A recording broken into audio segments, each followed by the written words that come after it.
This is Winnipeg Sports Talk Daily with Andrew Hustler Paterson and Michael Remis.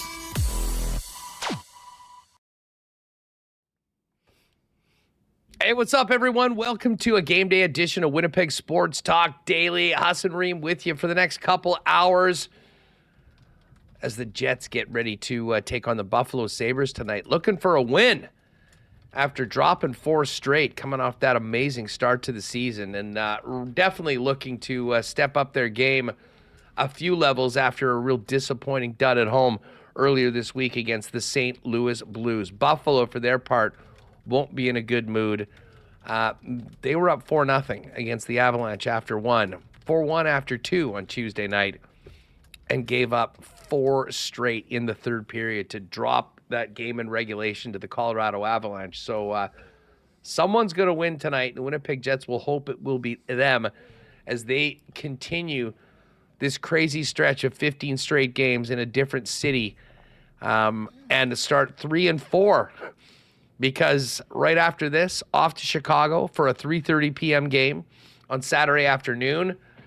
And then on the bird right after that, back to the Peg and a 5 p.m. start to begin a legitimate homestand with more than one game at home against the Blue Jackets on Sunday, followed up by Tuesday, the Bruins, Thursday, the Golden Knights, and Montreal Canadiens on Saturday, December 14th. We're going to be all over the Jets and Sabres tonight.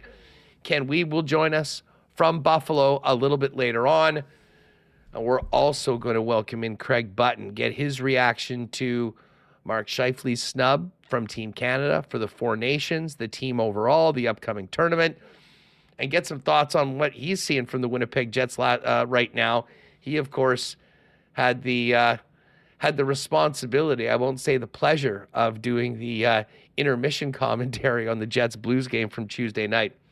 So Craig Button's going to come on before Ken joins us to hit those topics. A little later on, Dustin Stewart from Hockey Manitoba is going to join us as well to fill us in on the ultimate 50-50 for the holidays, supporting Hockey in Manitoba as part of the ultimate 50-50 around the World Junior Hockey Championships put forward by Hockey Canada. So all of that coming up today. It's going to be a good one. Welcome to everybody with us in chat right now. Shout out to you podcast listeners, and a big thanks to the sponsors that make Winnipeg Sports Talk happen each and every day. The great people at Princess Auto, Coolbet Canada, Rolly's Transfer, Manitoba Battery, fansfirst.ca, the Winnipeg Jets, Canadian Club, Wallace & Wallace, F Apparel, Little Brown Jug, Boston Pizza, Royal Sports, and of course we'll get to a why not question of the day for Not Autocorp over at Waverly and McGillivray. Michael Remis, what's going on? Feeling good, Huss. Counting down. It was exciting to finally have the reveal of the rosters for the Four Nations yesterday. Wasn't like a surprise. They had been the projected rosters had been reported earlier in the day. Funny. The likely roster put out by Dregs and those guys actually ended up being the one. Who could have possibly imagined that they would have gotten that right? Someone in the chat was saying that, hey, this is projected. It could be different. I was like, no. It's like when Dreger texts out that he's hearing, the Jets are about to make a trade, and they put out the press release like 10 minutes later. It's kind of like that, but they leaked it all for everyone. Would have liked to have some surprise, some suspense, but I guess the suspense is when I looked at my phone at 5 o'clock on Tuesday afternoon saying, oh, these are the rosters. So I don't know. It is what it is. And yeah, Frank leaked the USA one, so we knew what it was going to be. I don't know. My reaction you want to talk about biggest surprise? I was excited to see a number of Jets on there. Morrissey, Hellebuck, Connor. Disappointed that Mark Scheifele did not make it. It seems like if someone were to get hurt, he would maybe be in line. But man, the team of players who didn't make it for Canada, it's a pretty damn good team too. So I'm excited for Best on Best to be back. Haven't had it. I count 2014. I don't consider the World Cup. I don't think that was Best on Best. And so this is going to be great. And Olympics next year, so we're getting ramped up. Some of my favorite hockey memories has 2002, 2010 Olympics, watching those games, some of the best games you'll ever see. So I am excited for all that competition. I know I've said excited a lot. Also, Jets game tonight against Buffalo. So we'll get to all that. Long-winded way from me here. Yeah, well, listen, I can't wait for it as well. But I will admit, I'm really disappointed, and I feel gutted for Mark Scheifele, which I think is the same term that Josh Morrissey used to speak about, his teammate. More so than maybe any other player, I think Mark is dialed in and, was on a bit of a mission at the beginning of this season to make sure that he was on that team. And I don't know if he could have done much more. The Jets were the best team in hockey for the first quarter of the season. He was right there at the top of the scoring leaders, connecting with Kyle Connor, who was a shoo-in for Team USA. And listen, I'm not going to speculate too much on what we've seen and what we haven't seen from Mark as of late. But I think knowing that many of the players that didn't make the team found out not yesterday, but in the last 7 to 10 days, I'm not sure that hasn't been a little bit of a part of a guy that's looked off his game as of late. I mean, I know there's been a lot of speculation about dealing with some sort of an injury and just playing through it. I mean, Arneal has basically mentioned that as much. But, hockey's a real mental game. And, I mean, Mark, I think we've watched him play his entire career here. There has been some times where I don't think his head has been right. And, you just hope that, this can go in a few different ways. And I'm going to ask Craig Button about this. I mean, the best case scenario for the Winnipeg Jets is that this further motivates Mark Scheifele and puts him in, for lack of a better term, FU mode for the next little while. And he continues to put up points, helps his team win hockey games, and tries to make the decision makers look bad for keeping him off the team. To your point, there absolutely is the potential that someone will be hurt and won't be able to play. And I think Mark Scheifele's right at the top of that list if there was someone that was not going to be able to compete for Canada at the Four Nations to get that spot. But we've talked about this a lot before. And I mean, listen, I'm not going to take away from anyone that's on the team. I mean, Canada has so many great players that are more than capable of representing us in international best-on-best competitions. But I just feel so bad for Mark. I mean, when you consider where he's at in his career, the fact that there hasn't been best-on-best for the better part of the last decade, right through his prime. And now what could be one of the final opportunities to be a part of a mix like this, not being there, it's really disappointing for him, and I think this is something that will be, maybe more so than a lot of other NHL players, something that will be tough to get over for a while. Yeah, and I'm looking at the schedule. Boston's coming to town next week, and you know who the GM of Boston is? Don Sweeney, who's the GM of Team Canada Four Nations. I wonder if Mark is going to want to stick it to him then. Think about it for your Coolbet. Yes. WST parlay. It's a built-in revenge game. Next, built-in revenge game, and I think it's got to be tough. He was part of, Team North America, and they haven't had this opportunity for best on best, and I don't know what it's going to be like next year, but a guy who's on the other side of 30, the opportunity's not really there anymore to represent your country in this type of competition. So, he's at the top of everyone's list on the didn't make it, and it's kind of, splitting hairs. Some of these picks, and the way they went with the bottom of the roster, they didn't feel that Mark was a fit there, which is too bad because he would definitely be a positive contributor if he were on the team. So you got to feel for the guy, but also very happy for a guy like Josh Morrissey. Has, I mean, the last couple of years, the season that he had, he had a disappointing year after losing his father. And then Rick Bowness comes in and tells him, hey, I think you can be one of the top defensemen in the league. And he's elevated his game to a level that we didn't think was possible. And for him to be named to Team Canada, tremendous honor. And Kyle Connor and Connor Hellebuyck, I think people are going to be very conflicted in our chat when it's Canada versus USA. And USA, you're looking at the odds, they're the favorite to win. And you're going to be seeing you're going to know what it's like to go up against Connor Hellebuyck in this type of tournament. So it'll be fun. I'm very excited. 1 week in February, and best on best. And I saw someone in the comments, is this going to be a real, are they going to try for this fake trophy that they just created, or is it going to be like a glorified all-star game? No, they're gonna try. No, well, any team that doesn't come out with their best is going to get embarrassed, and it doesn't matter who you're playing against. No, this is an incredible honor. Every player in the league, I think, wanted to be a part of this. It's going to be a showcase unlike anything that we've seen since the last time that these teams participated in the Olympics. And, that I think is why it's so disappointing for some guys like a Scheifele and a Steven Stamkos, who, of course, was injured going into the previous Olympics and wasn't able to play before. A handful of guys on the Oilers that everyone thought was going to be a part of it. Zach Hyman, Evan Bouchard. The all-snub team has a lot of stars on it as well. But, our focus is in here on Mark. And, I see a lot of people in chat saying that, he should have been on the team. I see this is a terrible take from yours truly. 55 played his way off of Team Canada. Could not be more wrong. I think he was on the... I think it's quite obvious. He was on the outside looking in at the beginning of this season. And I think I even said at the beginning, of my opinion, I think it's unlikely that Mark would be penciled in right now, but let's see what happens in the first quarter of the season. Well, I don't need to tell everyone listening to Winnipeg Sports Talk what Mark Scheifele did in the first quarter of the season and what the Winnipeg Jets did. And, for him to be left off the team, you kind of wonder, what could he possibly have done to make it? And listen, when you look at it, in typical Canada fashion, they did take a mix of players and some guys with some maybe different styles that might not be as offensive. You knew that Brad Marchand was on the team. He was already named to it. We knew that McDavid was going to be there. Sidney Crosby, obviously. Braden Point.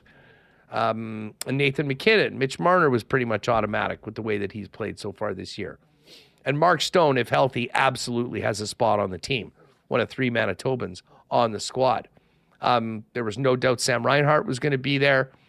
But it was those depth players. Now, Hagel, I have no complaints with Hagel. He has turned into an incredible two-way player, and he's on pace for 100 points. His coach is the coach in John Cooper. So he was going to be there. The guys that I think, were picked over Scheifele, if you will, Sam Bennett, Anthony Cirelli, Travis Konechny, and Seth Jarvis, another Winnipeg kid who, amazing. He's picked in Cole Perfetti's draft year. After Cole Perfetti, he's going to get an opportunity to represent Canada as, in all likelihood, the 13th forward. So, you could make an argument that Scheifele should be there ahead of a few guys. Absolutely. They'll make the argument that these are the best guys that gives them the best chance to win. As far as Morrissey goes, as of right now, it sort of seems like they're going to pair him with Colton Parayko, who I think was a little surprise for some people. We'll ask Craig what he thought about that. And you got the 2 pairings of teammates, Makar and Taves, Theodore Pietrangelo, which you'd imagine would be, a nice starting point with such a short tournament to have guys that regularly play together and know each other as well as those top 2 pairings. And then, of course, Travis Sanheim getting that final spot. So, really disappointing for Scheifele not to be there. A great honor for Josh Morrissey. We knew that Kyle Connor and Connor Hellebuyck would be there. But the other takeaway from this, and it'll be funny, we'll get into this when we're talking about, the Hockey Manitoba portion of this Hockey Canada 50-50 later on today, Remis, that is live now. You can check it out at hockeymanitoba.ca. For such a small province, and such an elite exclusive team, it is actually really significant that you've got 2 players from Winnipeg and Mark Stone and Seth Jarvis, and another from Elkhorn in Travis Sanheim, with some great representation for our province. I think everyone was just hoping that our NHL team would be represented by 2 players, not just Josh Morrissey. Yeah, you know what? I agree with you. That is pretty cool, Huss, when you look at it. I think there's 3 Manitobans. I know Quebec, pretty large province as well, and they only have 1 player. Sam Montembeault, Maritimes represented with McKinnon, Marchand, and Crosby. You know, you have all the provinces, so it is truly a Canadian team. And you know, we were at the Mark Stone Stanley Cup celebration here. You know, Seth Jarvis from Winnipeg as well. So that's going to be pretty cool to see guys. You know, you feel a bit more of a connection to being from the same area, part of Team Canada. And again, this is pretty cool to be talking about, debating lines, and brings back a lot of good memories of watching, World Cup and Olympics. And I agree, they have gone in the past with the pairings. McInnes, Pronger in 2002, or Pronger, Niedermeyer, 2010. So, or Keith Seabrook as well. So you got the McCartaves, Theodore Pietrangelo. Theodore scoring twice in yesterday's win. So we'll be keeping an eye on these guys, Huss. And, if there are any injuries which have happened, Mark Scheifele, I'm sure, would be right in the conversation for any additional spots that open up. Yeah, and just to yours truly, I mean, no, he did not. I don't believe he played his way off the team in the last 2 weeks. I mean, we learned yesterday that these guys were basically told 7 to 10 days ago whether they were in or out. So if anything, I think he was fully expecting to be on that team, got the bad news, and I'm not sure that hasn't put him in a kind of a tough headspace over the last little while. But, listen, you cannot sit back and dwell on it and let it affect you. I mean, if you want to have an opportunity of being a late ad, you got to be there at the top of that list. And as I said, I mean, you hope it manifested in something, kind of proving a lot of people wrong. And I love that angle for the game on Tuesday against the Boston Bruins.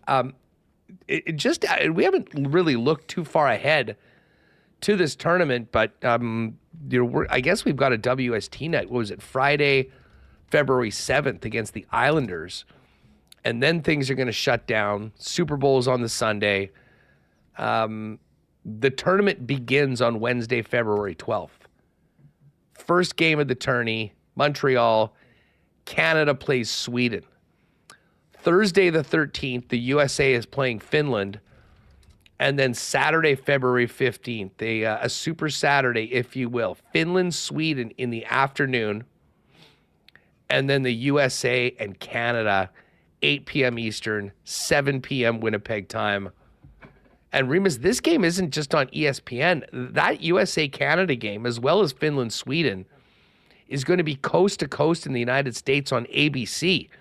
So, I mean, an amazing feature for the NHL and the top players in North America for that primetime game on Saturday when Canada plays the United States. Day off on the Sunday. Monday, which I believe is Louis Riel Day here in Canada, another doubleheader. Canada's going to play in the afternoon against the Finns. And then the final game of the round robin, Sweden versus the United States in the evening. 2 days off. And then February 20th in Boston, Thursday night, the championship game of the tournament. So only 7 games of this entire event. The most players could play would be 4 games if they make it to the championship game. Every game is going to matter. And I'm starting to think about this Canada-Sweden game right now because that Sweden team is no joke. And, with the pressure and expectations on Team Canada, they're going to need to come out of the gate right away. As far as the USA goes, here is how the states are looking. Connor Hellebuck leading the way in net with Jake Ottinger and Jeremy Swayman. The blue line features Brock Faber of the Minnesota Wild, Adam Fox of the Rangers, Quinn Hughes of the Canucks, Noah Hannafin of the Golden Knights, McAvoy from the Bruins, Jacob Slavin from the Hurricanes, and Zach Werenski of the Blue Jackets. A stacked blue line. And then a forward group that absolutely measures up to Canada's. Matt Boldy from the Wild, our own Kyle Connor, Jack Eichel, Chris Kreider from the Rangers, who was apparently just about to be traded last week, depending on who you believe. Jack Hughes from the Devils, Jake Gensel, Dylan Larkin, Austin Matthews, JT Miller, even though he's on a leave right now from the Canucks, the Tkachuk brothers, Brock Nelson, and Vincent Trocheck from the Rangers. I'll be interested to see what Craig Button has to say about who the favorite of this tournament is, because when you add in the fact that Connor Hellebuck and Jake Ottinger are the netminders for the United States, I could make a real argument that they should be the favorite of this tournament. Yeah, I think USA would be my favorite. Their defense, very strong, has goaltending, elite. You have the Vezina Trophy winner, and these Tkachuk brothers. I'm curious about how they're going to go, and I wonder, you have a guy like Matthew Tkachuk on their top line. How much that factored in, saying, okay, we need to counter the Tkachuks. We got to bring in Cirelli and Konechny and Sam Bennett. And it's funny because Bennett and Tkachuk are on the same team, and I remember seeing Bennett in the playoffs. You're like, man, I hate that guy, but wouldn't you just love having him on your team? So I've been saying for a week, if he's on the team, I hope they post him up right against Matthew Tkachuk. No one knows the BS that he's bringing to the table more than his teammate Sam Bennett. And for a week in February, let him be on the other side and trying to neutralize that. So, yeah, I mean, Matthews and Eichel down the middle, very, very strong. Jack Hughes having incredible seasons. So those three centers, very, very good. And JT Miller, he's taking some time off from the Canucks now, but he's on the top line. So their D, again, you have 6, 7, I can't do math, 7 very, very strong defense. Like Zach Werenski, it's crazy that he would be your third pair D. He's having an incredible season. You got a Norris Trophy winner, Adam Fox, and Quinn Hughes. So this is USA's best team that you've seen in a while, and what could have been for them if they had best on best the last couple of years, but they did not, and this is their chance to beat Canada and win gold at the men's level. Listen, we're going to hear from Josh Morrissey in just a second. He spoke, but I believe Paul Friesen got a chance to connect with Morrissey yesterday after it was official. And we'll hear from Josh on the opportunity for him moving forward. But this is the quote from Morrissey when he first got the news, feeling gutted for his friend and teammate Mark Scheifele. Quote, "I was hoping that we would both have the chance to do it and do it together. So it was bittersweet, obviously excited and honored, but at the same time, my heart went out and I felt pretty gutted for him that it shook out that way. He's an amazing hockey player and has the ability to be there. I tried to be there to support him and let him know that I was feeling for him because I know how much he wanted to be there." And just following that up, as far as playing against Hellebuck and Kyle Connor, I've been very lucky to play my entire career with those two guys. I benefit from playing with both these guys night in and night out. Playing against them will be weird for sure. And that game Saturday night on February 15th with Morrissey wearing the red and white of Canada and Hellebuck and Kyle Connor in the Stars and Stripes is, I think, going to be a highlight of the hockey calendar for the year for a lot of fans. But also, as you mentioned, Remo, one where people might be a little conflicted as to, kind of wanting good things for all the Jets and the Manitobans, but realizing only one team can win. But let's hear from Morrissey. He spoke earlier today ahead of this game against Buffalo tonight. And here's Josh Morrissey on getting the call that he'll be representing Canada at Four Nations. Yeah, thank you. I got a call after the game on Sunday in Dallas, and they were letting everyone know a little bit ahead of time, but tried to get everyone to keep it quiet. So told some close family and friends, but just a huge honor, for me to have the chance to represent Canada again. It's something that I've taken a lot of pride in the past, and had the opportunity to do it throughout my career at different points in time, but with sort of the NHL being back on the international stage, best on best competition again for the first time basically since 2016, I guess, the World Cup. It's exciting to have that opportunity and a real honor to be a part of that group. All right, so there's Josh Morrissey. How many red 44s do you think Greg and the boys at Royal Sports are going to sell? It's funny. I saw someone in chat shout out to Selen. He says he's still rocking his 2015 World Juniors Canada jersey. Well, I got my 2002 Sakic in the closet. So, yeah, I'm looking forward. We haven't had – well, I guess we had Scheifele and Hellebuck on Team North America before, but we haven't had any Jets wearing the maple leaf at the national men's level. So, yeah, I would imagine the Morrissey Red Canada, a hot seller at Royal. And I forget what the jerseys look like. I'll have to see. I don't even know. We'll have to talk to them to figure out when they're coming out. Well, I know I'm sure they're red. And they each only have one jersey because there's 4 teams. So, hey, talk to Greg, see when the merch. I got a Team Europe t-shirt in my closet that I haven't taken the tags off. It's a collector's item, so I'm sure there'll be some good merch for this. Team Europe, who can ever forget Paul Maurice? Yes, he was the coach. Being a part of the coaching staff of, wasn't it him and Kruger? Him and Ralph Kruger, yeah, I think, yeah. was the unit. Oh, here's... by the way, One Bird always has some interesting cracks. Didn't Team Canada realize that 44 plus 55 equals 99? Those are the jerseys, though. They're pretty sick. I'm here for it. Yeah, they're pretty good. I think they're fine. I don't like when there's no bottom stripe, but that's just me. But I think they're fine. They're red. They got a maple leaf. They got the mid 2 stripes. They check the boxes. Check the boxes of all of that. It looks like a jersey. It looks like a traditional jersey. Again, I wish there was a bottom stripe, but whatever. Well, anyways, I'll get details on the unis and when we might be able to get our hands on them from our friends at Royal coming up. Here is Josh Morrissey on just getting to play with and against the top players in the National Hockey League in the short tourney. Yeah, I mean, it's exciting, obviously, to see the names, and have the opportunity to play with the best players in the world.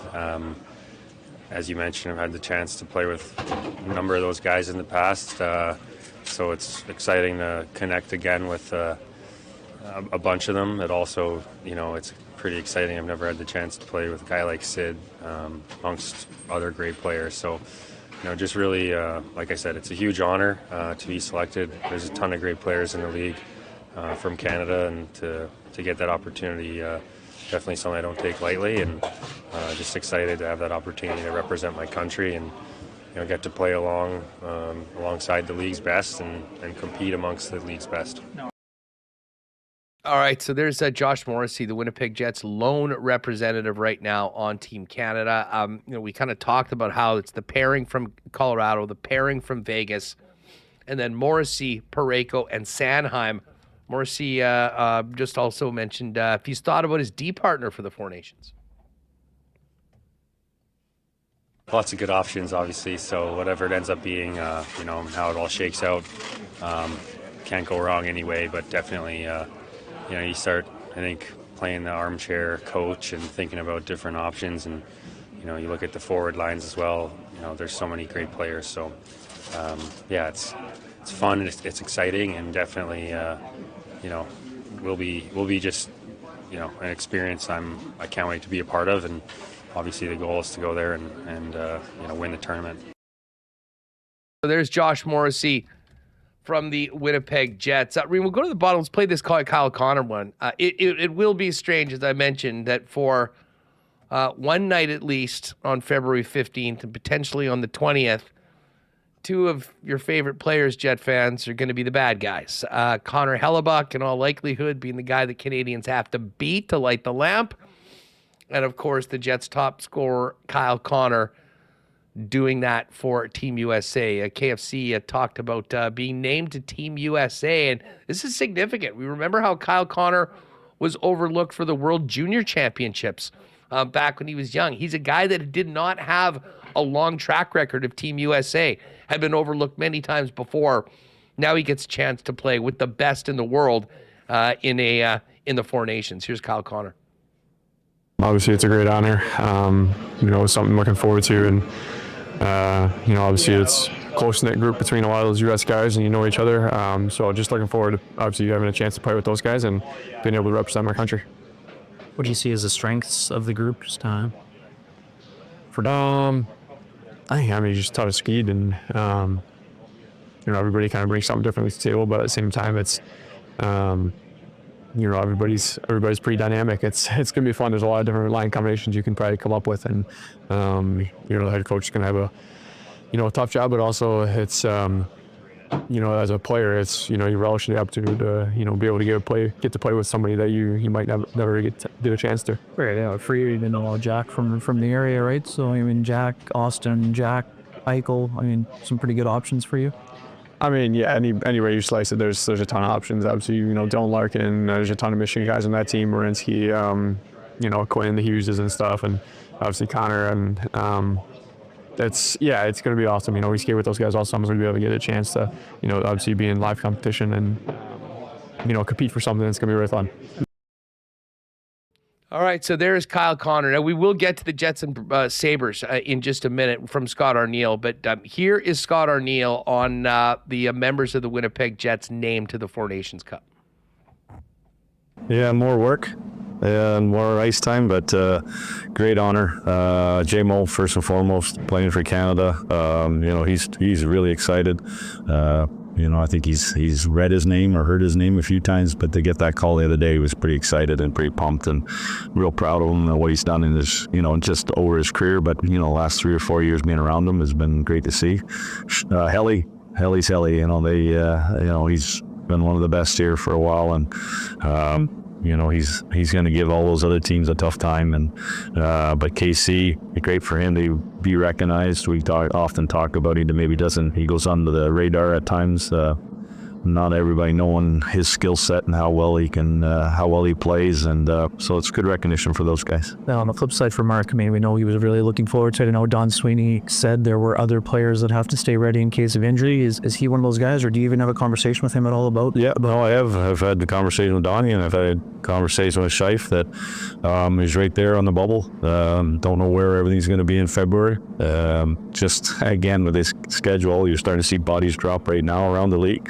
You never know where things may shake out, and I know he's disappointed, but he's going to go out and continue to play the way he plays, and he wants to be that guy if there is an opportunity for him to get on the team.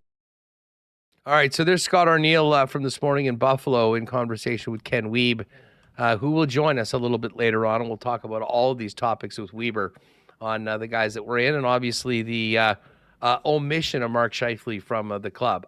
There is a hockey game to be played tonight, and you got two teams going the wrong direction right now in the standings, needing a win. Here's Arniel and the Jets coming in on a 4-game losing streak and taking on Buffalo, who's been winless since they swept their West Coast road trip and blew a 4-goal lead to the Colorado Avalanche on Tuesday night. It's just, I think there's different times of the schedule where you go through some of these. I'm glad it's happening now. Not that I really want it to happen, but, we've played good hockey and we just got to get back. We've been in a lot of these 1-1 games, tied games in third period where we've made some mistakes that have kind of turned the tide the other way. So it's about us being, real responsible. We know how to play when we play the right way without the puck. That's usually when our success happens. All right, so Scott Arniel and one more from Arnie. The team kind of looked like they were in quicksand for part of Tuesday night. And Arniel just talked about how the Jets can play a faster game than they did in their last time out. Sometimes the schedule dictates a little bit too. When you get in, you don't feel as good as maybe you usually do, but that's everybody in the league is running through it. So at the end of the day, it's just give me what you got. That means probably shorter shifts. But if we want to be a pressure team, we got to be fresh. But we need everybody. If we only have 2 or 3 guys pressuring hard and the other guys aren't, that kind of takes away from what we're trying to accomplish. What was it like to be 15-1? This is the NHL. That doesn't happen.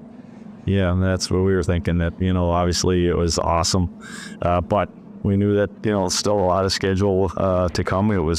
I've never seen the Cup presented in November. And, this is a tough league. It really is. We're in a really tough division. You just you have to fight for 82 games. And, it was great accomplishment by our group. And they did a lot of right things to get there, and they should be proud of it, but still a lot of hockey here to go. All right, good stuff. There's Scott Arneal, and as I said, Ken's going to join us a little later on in the program from Buffalo. As far as the lines go, Scheifele's back in the middle with Connor and Velarde tonight. Brad Lambert will be in the middle of Perfetti and Nemetsnikov. And the third and fourth line, no changes. Lowry, Appleton, Niederreiter, Kupari, Iafallo, Barron. Gustafson's the 13th forward. Morrissey, Pionk, Fleury, DeMello, and it looks like Big Stan and Ville Heinola will be the third pairing once again tonight. Coughlin and Miller were out for some extra skating with Gus afterwards. So it looks like that'll be the top six. And Connor Hellebuck in net tonight for the Jets, looking to snap this 4-game skid. Before Ken joins us, though, we're going to talk to Craig Button right away. Before that, though, I want to thank Rolly's Transfer for their great support of Winnipeg Sports Talk. We remind you, WST listeners, that if you and your family are on the move in 2025, get planning for that move with the most trusted name in moving in Manitoba, family-owned and operated for 60 years.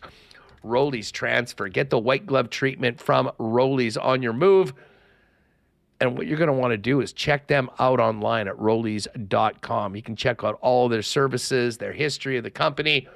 But in the top right corner, there's a request an estimate feature. First things first, put in WST in the promo code for a special discount on moving services and supplies for Winnipeg Sports Talk listeners. And then let them know when and where you're planning on moving and what needs to go. And the friendly Rolly staff will turn around very quickly with a great quote for you, get you booked in, and give you the white glove treatment on your way to your new destination. For your next move, make it Rolly's, the most trusted name in moving in Manitoba for over 60 years. Find out more, request an estimate today online at rollys.com.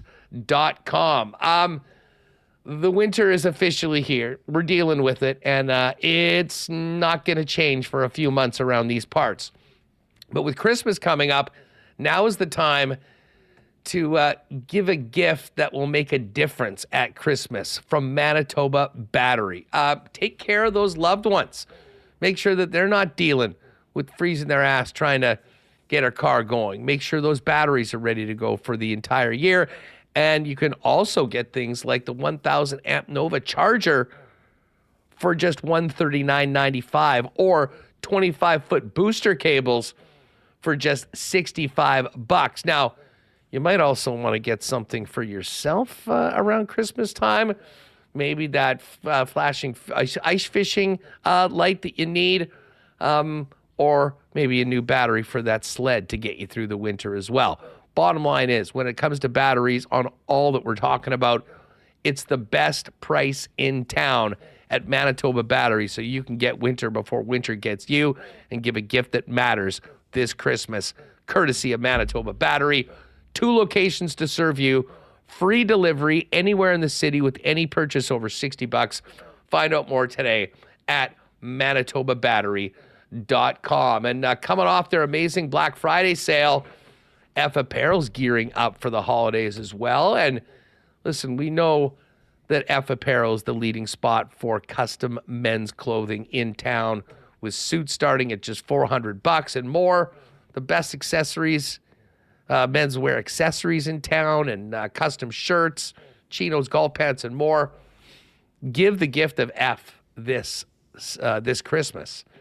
And they've got a great deal for you right now. When you purchase a gift card of $100 or more, an additional 15% will be added to the card value. So regardless of the denomination, add 15% value to any F gift card and stick that under the tree this Christmas. You can find out more online at F, that's EPHapparel.com.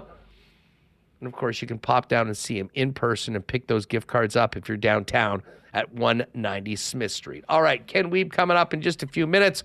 Right now, though, let's welcome in TSN's Director of Scouting, Craig Button, for his thoughts on the Four Nations rosters and the latest on the Winnipeg Jets. Craig, so much going on. I know you did the Jet game last week, and we finally get Canada's roster yesterday. But you can imagine the amount of disappointment here in Winnipeg that Mark Scheifele wasn't on the team. I mean, so good for Josh Morrissey. He absolutely deserves it. But why do you think Mark didn't make the final cut after the great season that he's had so far? Yeah, well, it's a great question, and I wish I had an answer for you. So I'll speculate. I'll speculate that maybe they felt that Mark Scheifele, as a center, they wanted somebody different in those spots. But I don't look at it that way. I look at Mark Scheifele as being versatile. I look at Mark Scheifele as having qualities and attributes that would be really beneficial to this team. The biggest one to me is when I think about somebody that has that shot, that excellent shot that can beat goaltenders and threaten goaltenders from 40 feet away, specifically on the power play. These games are going to be tight. So you're looking for every little bit of an edge. Mark Scheifele is heavy. He's big. He can skate. He's had a phenomenal year. And to me, when you have that element on your team, that's just another weapon you can use. They don't have anybody else that can have that type of shot that can threaten goaltenders and score from that spot on the ice. So now, instead of trying to give yourself every advantage in every little area, because as you know, the games come down to sometimes the smallest little edges. And that's a big edge. Somebody that can score, somebody that can threaten from that spot on the ice. Because not only does that shot have qualities for the individual player, it also opens up other opportunities. Let me go one place further. Connor Hellebuck's going to start the games for the USA. Connor Hellebuck knows how good Mark Scheifele is. So you're on the power play, and Mark Scheifele's out on the ice. You don't think that doesn't give something for Connor Hellebuck to think about? Well, no Mark Scheifele on that power play.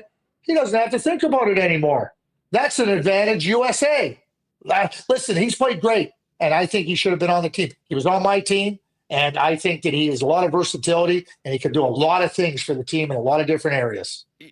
Craig, listen, this kind of reminds me of conversations we've had about previous Canadian teams, and it's been a little while. But, I mean, there's often a guy or two that doesn't as much stand out or maybe surprises everyone. I mean, how would you describe the philosophy of Hockey Canada and the individuals putting together this team? And what was it that made a Seth Jarvis, great Winnipeg kid, but, very young, a Konechny, Cirelli? I mean, those guys get the nod over Mark, do you think? Well, and that's something that, I guess, Hockey Canada, putting together a team with NHL personnel input. I mean, what you're trying to do is and I guess you don't want to have to start explaining why this player isn't there, and because then, it might become an endless well there or a bottomless well. But here's what I would say. When you look at this Team Canada iteration, they're not big on the wings. They're light on the walls. And you look at the USA team, they're big and strong. And so now that's another place where Mark's going to help you. He's big and strong and can skate. So, when I look at it, and again, wonderful for the players that made it. I think there was better players they could have named to the team, Mark Scheifele included. And, you look at it and you start to say, okay, what are they going to do? Like, let's the goaltending, which we know has a level of uncertainty. We can all debate what that level should be or how high or low it should be. So now you're going to say, okay, maybe we want a little bit more of a defensive defenseman. So we won't have Bouchard, but we'll bring Parayko. Well, then bring the best defensive defenseman out there. And that's Chris Tanev or Mackenzie Weegar or Aaron Ekblad, who are all better than Colton Parayko. So when you ask me, what went into it, I could see what they were trying to do. Selections are going to be questioned, and they're going to be questioned. And for Hockey Canada, it's real simple. Win or you don't. And if you don't win, you're going to be really seriously questioned. Yeah, well, obviously here in Winnipeg over the last few days, the Scheifele topic was a huge one, and I'm sure it still will be. There wasn't as much, I think, fear that Josh Morrissey would be left off. He certainly made it. Just thoughts on Josh and how he fits into that Canadian blue line, and what you think he's capable of doing in a high-profile tournament like this. He's the second best defenseman on Team Canada. And there's no question that Makar leads the way. Josh is right there as the second best. There's nobody better than Josh on the blue line. Josh is a pillar. He's a pillar on the blue line. it doesn't matter who you're playing with. He is going to be able to bring the best out in that player and give him support. At the same time, Josh does the heavy lifting. He does the heavy lifting defensively, transition, offensively, everywhere. He's a frontline player. And when you have that type of player that can take on that type of responsibility and the challenges that come in this type of a tournament, that's a luxury. And there's no question that he's the second best defenseman on this team. And he offers some things that maybe Makar doesn't offer with respect to some of that, that physical ability defensively. And that's something that's really positive. But there's no question that if you're the coach, if you're John Cooper, you know that who's ever with Josh, Josh is going to help him be the very best version of himself there, because that's how good Josh is. One of the best defensemen in the entire National Hockey League, not just the second best defenseman on Team Canada. Craig, I mean, we've kind of gnashed our teeth a lot about Canada's goaltending situation. I don't think it's any surprise that Binnington and Hill are the top two guys. I mean, Montembeault was, for me, a bit of a surprise, but I think it'll be those two. Who do you think starts, and how do you think they'll determine who gets the starting role? Will it just be recent form going into the tournament? Yeah, as recent as last night. Somebody asked me this question yesterday, and I said, well, if they were playing their first game on Wednesday night, I would say Adin Hill, because he played so well against the Edmonton Oilers on Tuesday night.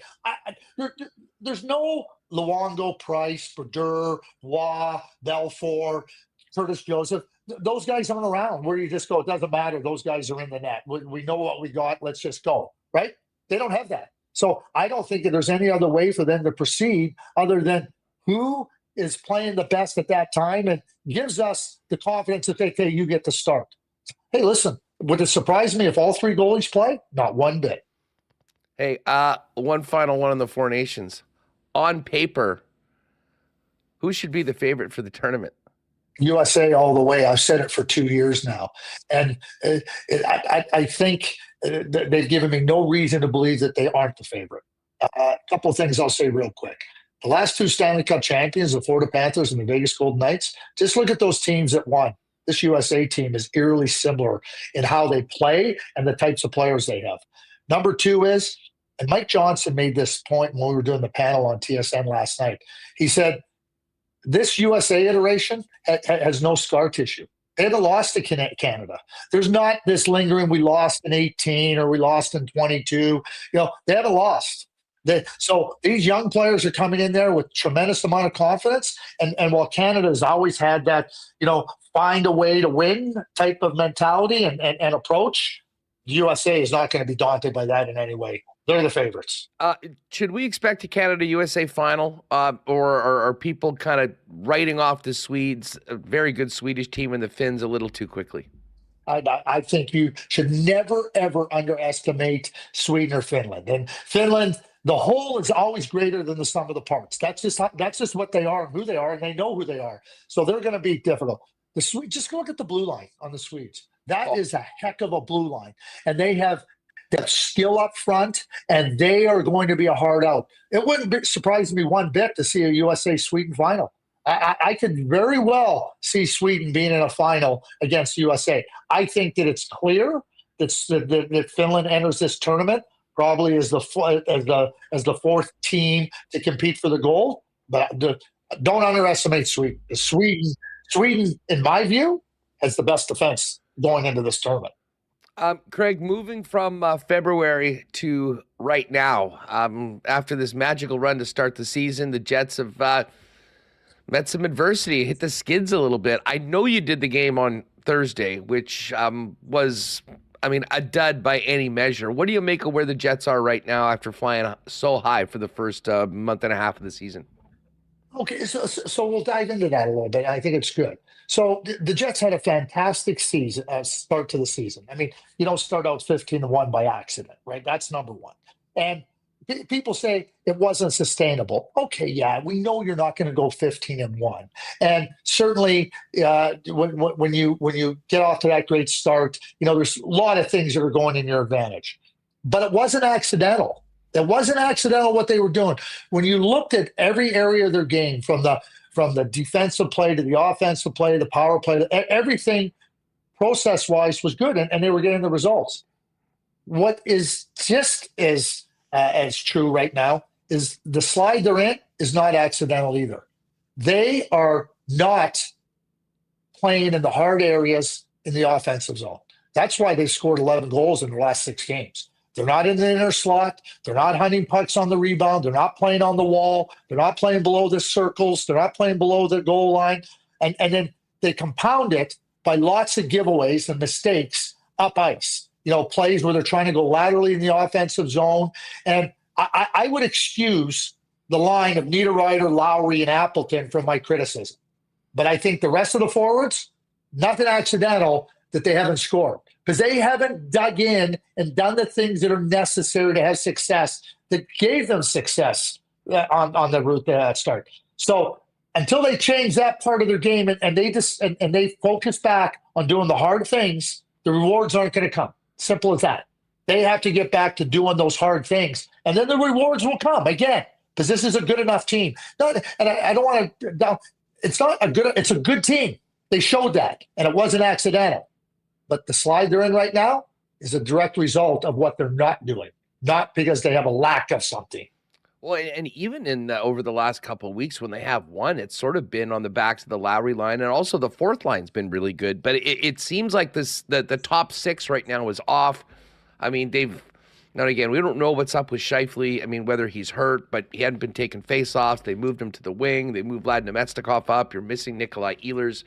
I was speaking with Murat Atesh yesterday, and I mean, we can talk all we want about this team being carried by their depth, but at a certain point, if your top 6 is stuck in quicksand, you're probably not going to be winning very many hockey games. You're exactly right. And that's why I said it's not accidental where they find themselves on this slide. It is what they are not doing. I use this line so often, but it's a true line. If winning was easy, everybody would do it. It's hard. It's hard to go inside the dots. It's hard to get to the slot area. But that's where the rewards are. The rewards are not outside the dots. The rewards are not circling around, and you got to get inside the dots. It's inside hockey, and it's like football. Like football is won at the line of scrimmage or lost at the line of scrimmage. Hockey is won at the net, defensively and offensively. Right now, the Jets offensively are a very, very, what I would call poor process team, and that's why they're not scoring. Craig Button, TSN's Director of Scouting, with us. I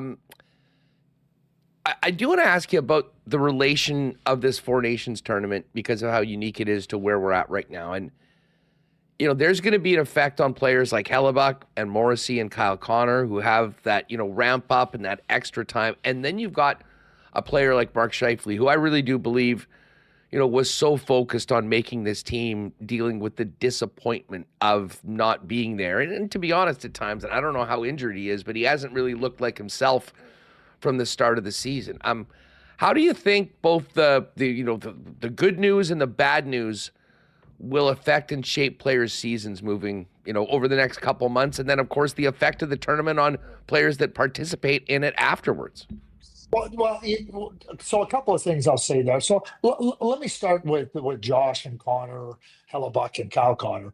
There's an excitement about representing your country. It really is. So the rest of the league is going to get a break during that period of time. The Jets will still have their break built in where they go where they go and do what they need to do to refresh. But it's not like you're not traveling any far distance. The games are spread out. The most you can play is 4 games, right? So I don't think it's that taxing, and considering that they'll still get their break. And there's an excitement about going and competing and testing yourself at that level, which I think is always positive. For Mark Scheifele, and if it was me and Kevin and Scott have probably already done this, I would just say, listen, in our view, you deserve to be on the team. I think Mark can hear, the commentary from around, feeling that he was deserving and certainly warranted being on the team on merit. But now what I would say is, and not knowing, what the extent of what may be ailing him is just like, Mark, just keep going and playing. You're an important part of our team. And you know what? Let's say, Mark, go and show him right tonight. Like, if you like, go and do and just say, "Oh boy, oh maybe we should have had him on the team." Raise the question even more about this. Raise the specter of him being off the team to an even greater extent by just keep going out and playing. And the other thing I would say, by keep playing, there's going to be injuries. Mark, give yourself a chance to be able to go onto that team in the case of when there is an injury, because there's going to be. There's no question about it. Yeah, listen, I think the best case scenario from a Jets perspective is this lights a fire in Mark Scheifele, and he goes into FU mode, for lack of a better term, over the next little while. Because, it hasn't been there for the last little bit, and certainly not just Mark. I mean, we have seen, and the weird thing is Craig, like the St. Louis game and the LA game last week, were, the two kind of really dispiriting performances. They sandwiched two games where they actually did step up and play quite well, very competitively, with Vegas and Dallas on the road, giving up goals in the last 5 minutes and losing very close. They all count the same, but the games, certainly when you watch them and break them down, when it comes to performance and what you're looking for, at least from a coaching staff of your team, very different versus the other two games on this stretch. Yeah, and that's really important to keep in mind if you're Scott Arniel, not if you're Scott Arniel, in Scott Arniel's mind. Because, okay, what did we do well to give ourselves a chance in those games against Vegas and Dallas? And what did we do well? And what did we not do well in these games where the game really tilted against us? And that's coaching, and that's being aware. And again, like, there's going to be times when you play well and you don't get the rewards. There's going to be times when you don't play as well as you'd like and you do get the rewards. But when you got too many examples, and I'm talking about games, not just 2-2, too many examples in this stretch, last 10, where you haven't done the things that are purposeful and that are intentional, that will give you success. You don't want to. You want to encourage the good, but you got to fix the ones that aren't happening. And I think that's where the focus has to be. And you got to be careful. And I think about saying, well, we played good enough in Vegas, or we did okay in Dallas, and it's 10 games. It's not 2. Craig, just on the way out, this is, I can never remember a schedule portion like this. I mean, the Jets are playing 15 games in different cities. Like, they come home for one and are right back out. And they looked like they did not have any energy in that game on the weekend, on Tuesday, and now it's another 3 and 4. I mean, what do you do when you have a team in that situation where you want to give them the best chance of being close to the level that they need, but there's a lot of things conspiring against it?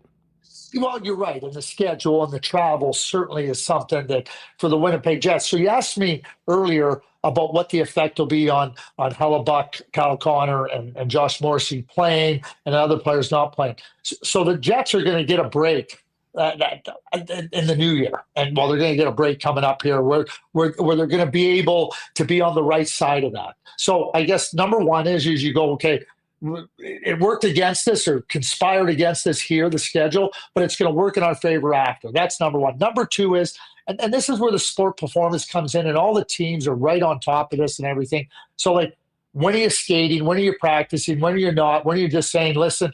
And I know teams want to have meetings. It's like, okay, let's wake up this morning in Buffalo. It's 11:30 in the morning. We're going to have a quick meeting in the hotel. Get what you got to do. We need you at your full max of energy come puck drop, and then you're going to fly home, and then or fly to Chicago, and you got the game in Chicago. Same thing. Like, you know what? We're not going to tax you unnecessarily. We need everything you got when the puck drops. We don't want to deplete any of your energy prior to, and then you say, but from a coaching point of view, we need you to do these things. Like, and you got to dig in there, right? I don't believe in the punishment route or anything. You just emphasize, hey, here's what we got to do to maximize our energy, and here's what you got to do to maximize our chances to win.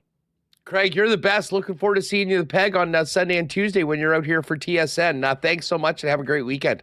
Always a pleasure. Look forward to seeing you as well. All right, great stuff from Craig Button, as always. Wieber's going to join us in just a couple minutes. But, listen, with the topic like this, let's get right to some fan feedback from Fans First, brought to you by fansfirst.ca. But actually, before we do that, I'll quickly hit you with the why not question of the day for not AutoCorp at Waverly and McGillivray, which seems somewhat obvious today, but now's your chance to get in the chat with your thoughts on Team Canada's roster and the omission of Mark Scheifele from Team Canada for this event.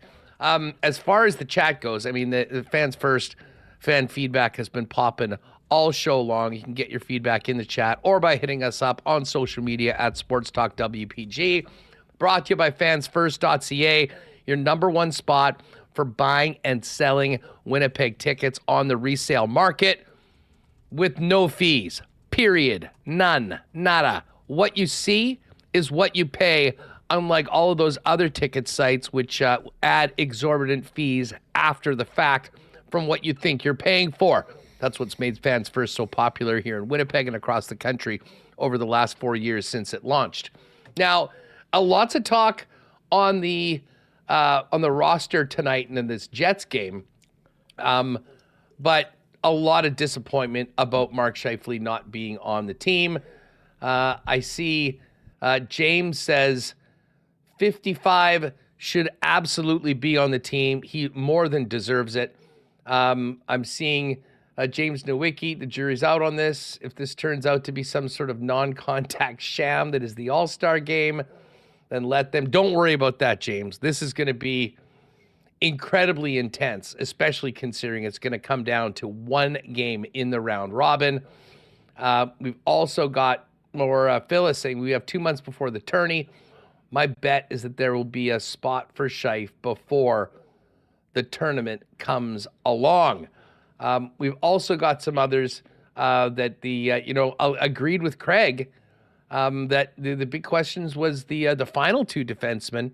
I don't think a lot of people saw Travis Sanheim being on and Colton Parayko maybe getting the spot over some other guys. But again, also roles, what they bring to the table, all part of it.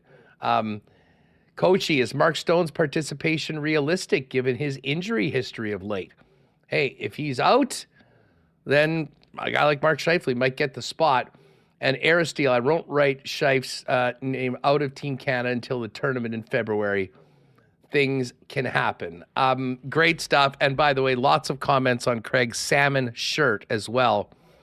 Everybody loves the salmon shirt in Winnipeg since the infamous chant at the playoffs. Shout out to our guy Neely who got that going. Again, fan feedback brought to you by Fans First. By fans, for fans, no fees. Check out the site today. Best customer service in the business at fansfirst.ca. All right, Wieber's locked and loaded. He's ready to go. Big shout out to our friends at Princess Auto who are ready for the holidays. Pop by Princess Auto.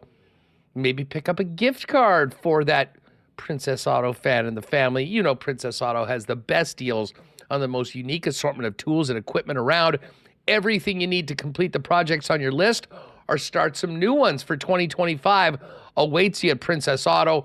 Proudly Winnipeg, founded in Winnipeg, headquartered in Winnipeg, and a huge supporters of Winnipeg Sports Talk and your favorite Winnipeg sports teams. 3 locations in Manitoba, Panet Road, Portage Avenue West, Brandon as well, and you can shop online 24/7, 365 at princessauto.com. Now, the holidays are upon us, and our friends at Canadian Club perfectly timed the second issue of the Invitation Series release just in time for right now when you'll be entertaining, enjoying drinks with family and friends at home, and of course, gift giving. And if you've got whiskey lovers in your circle, this is what you're going to want to pick up. The iconic Canadian Club releasing the second annual of the series with the Canadian Club Classic 18-year-old high proof, offering the well-known, smooth, well-balanced taste of Canadian Club Classic, carefully aged and bottled at a higher proof for a full-body tasting experience. And it just won gold at the 2024 International Wine and Spirit Competition. Here's the thing, though. Once it's gone, it's gone.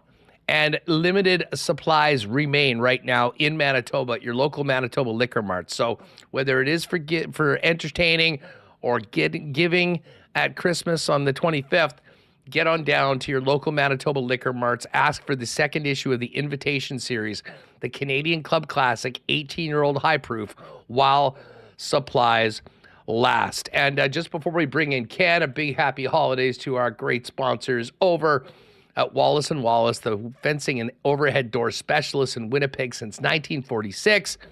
If your property needs the security and protection of a new fence, they have you covered with vinyl, ornamental, welded wire, chain link, or wood fences.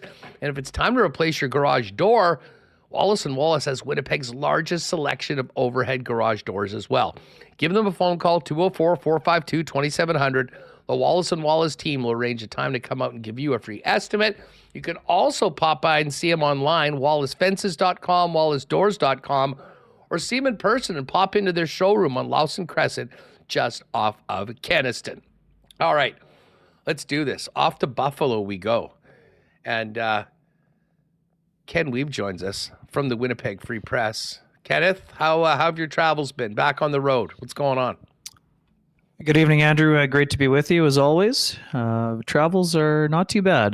Took the drive from Toronto last night. Quite a bit of snow. Been quite a bit of snow in Buffalo, as you saw from the Sunday nighter. But overall, mostly smooth sailing on the drive. Lots to discuss in the last couple of days here.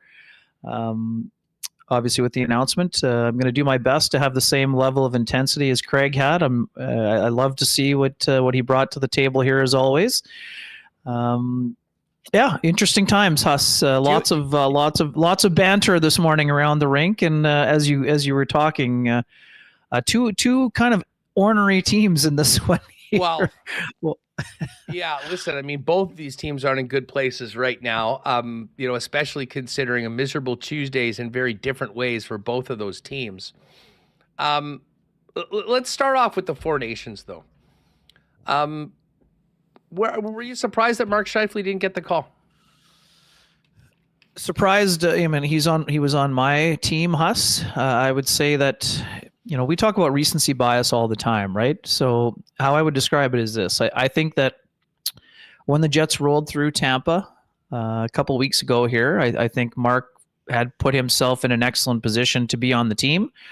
I would say if we were doing I think, I'm not saying he was on the team at that time, Huss, but I'm saying that the subsequent 2 weeks since that time, which coincides obviously with Mark dealing with whatever he's dealing with and doesn't want to talk about what he's dealing with. I'm not sure that he was knocked off in that period, or how I would describe it is as this. He was in pencil in the 13 going into Tampa, and I would say that since the hat trick, not a lot of things went Mark's way, and maybe he got passed by someone in that time. Again, I think these are really smart guys. I don't think they're basing it on what happened in the last 2 weeks. But if you're in a coin flip situation with someone, and we know from hearing from John Cooper and Don Sweeney and various other people from Hockey Canada who have spoken, that they have put an emphasis on roles in other places. Now, I'm with Craig on this one. One of the reasons that Mark was on my team, not just because he has the ability to play on the power play, Huss, but because of his frame and his ability to play with the puck down low and bring other defenders to him. And he has the elite hockey mind that would allow him to be on a line with a McKinnon or a McDavid or a Crosby, Marner, and any of those guys with the high-end skill. I see those as really good traits. But at the same time, I understand, if you're looking at the players that are ahead of Mark right now among the 13 forwards, probably relates to the defensive side of the equation. And that's something that we've talked about for a long time. And Huss, I think Mark has really taken some incredible strides on that side of the game. But John Cooper has won Stanley Cups with Anthony Cirelli, and Anthony Cirelli is a guy that's in Selke consideration. I mean, let's look no further than Seth Jarvis, Huss. Seth Jarvis, Jordan Staal is the guy who gets the majority of the Selke votes from his team.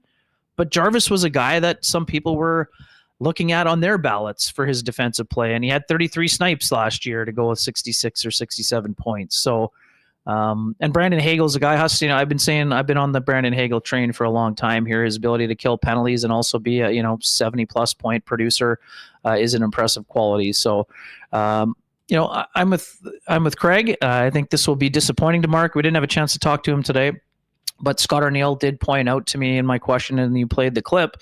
Don Sweeney made it pretty clear that there are guys on the bubble that need to stay ready, because if there's somebody who goes down to injury in the next, couple of months here, I would say Mark is very high on that. If he's not at the top of the list, he's got to be at the top of the list. Let's just put it that way. There's a lot of other capable players. I think that Mark can still play his way onto the team. And, we've seen what a motivated Mark, and again, not that Mark wouldn't have been motivated previously, but this will be a disappointment to him, whether he wants to talk about it publicly or not, Huss, about how disappointing it is. Mark wanted to be on Team Canada. He has shared those thoughts. How inward is he going to look in the next stretch, and is he going to share how much disappointment he has? I'm not expecting him to. That isn't really his style. But I do think there will be a little bit of that FU mentality. And, for Mark, we know that it won't be a swear word. It'll be a frick you mentality. But I think that would be something that, could end up being a benefit for him and his team. And again, a lot can happen in the 2 months that are on the horizon. But sorry, that's my long-winded way of saying I was slightly surprised but not shocked that he wasn't on the group. In terms of the back end, Parayko is on my list. Sanheim is a surprise, but a positive surprise, I would say, Huss. I think that it's, we always accuse the good folks on the Eastern Conference of having that East Coast bias. I think that a lot of us in the West are sleeping on Sanheim because he plays on a team that isn't a great team, and we don't see them nationally very often. I think Travis Sanheim is an exceptionally gifted skater. And, given the frame that he plays in, he's not a physical defenseman at 6'4" and, whatever he is, 200 plus pounds, but he's very mobile, very smart offensively. And his first rise, Huss, was from the U18s, right? That's what made him a first round draft pick in 2014 by the Philadelphia Flyers, because he had a great showing for Hockey Canada at that event. So I've got no issue there. And, again, how I feel about Colton Parayko. I think he's going to be an exceptional partner for Josh Morrissey if that's how the pairings go, if they go with the familiarity pairings. I'd like to see Josh with Alex Pietrangelo at some point also in the tournament. I don't feel quite as strongly as Craig did about, Mackenzie Weegar and Chris Tanev.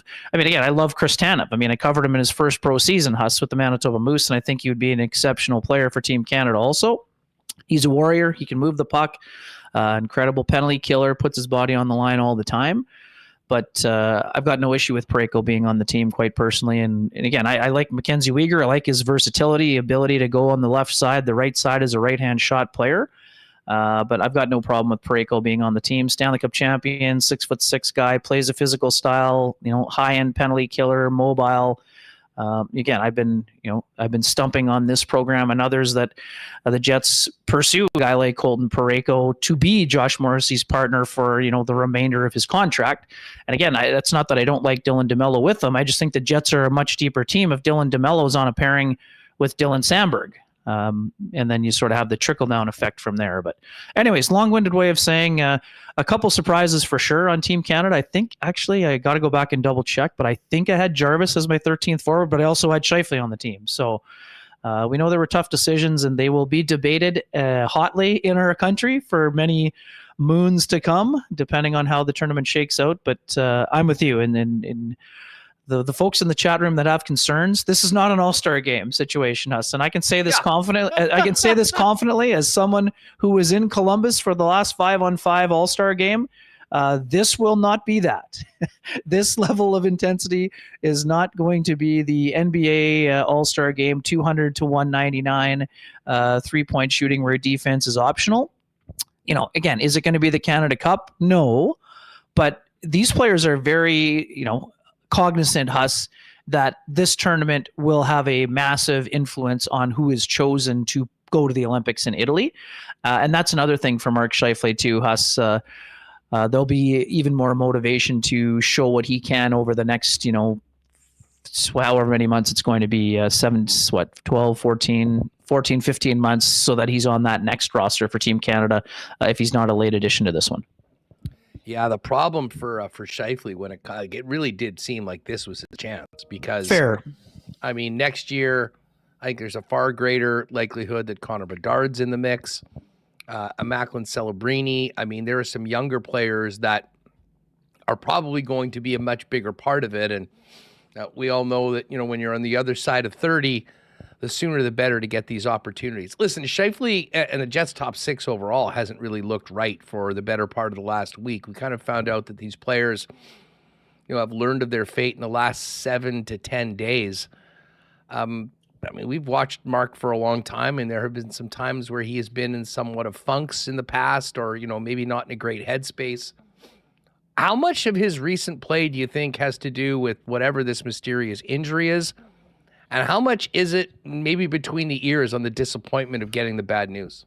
Yeah, so Josh told me today that Josh Morrissey said he found out on Sunday. So that was after the game. So there's only been one game played against St. Louis. So I don't see it as a between the ears kind of situation or disappointment. That was when he made it. I'm not saying, they just said last night on the thing that, 7 to 10 days ago, they were telling some players that they were out. I don't know the exact timing of Scheif, but yeah, I can't imagine. Knowing that he was one of the last guys, probably, he seemed to me, just put it this way, I don't know this for a fact, but Mark is in the Eric Fair boat for the World Junior. I think he was one of the last cuts or whatever, however way you want to describe it. So I don't know this for sure, but and again, I think that actually Mark, I think Tuesday might have been one of his better games, and not just because he scored. I think Tuesday was one of his better games compared to the road trip games.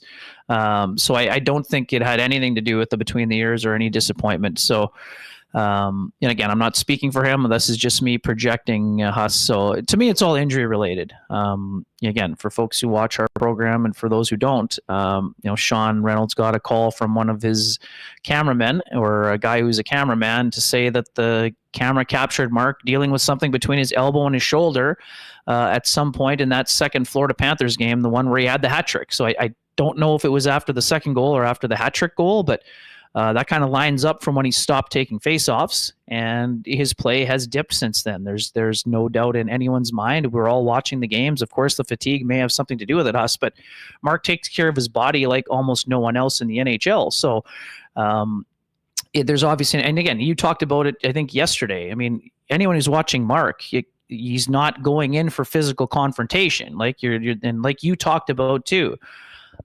Mark is a guy who has two hands on his stick almost all the time, but not lately. So, I mean, could that be a coincidence? No.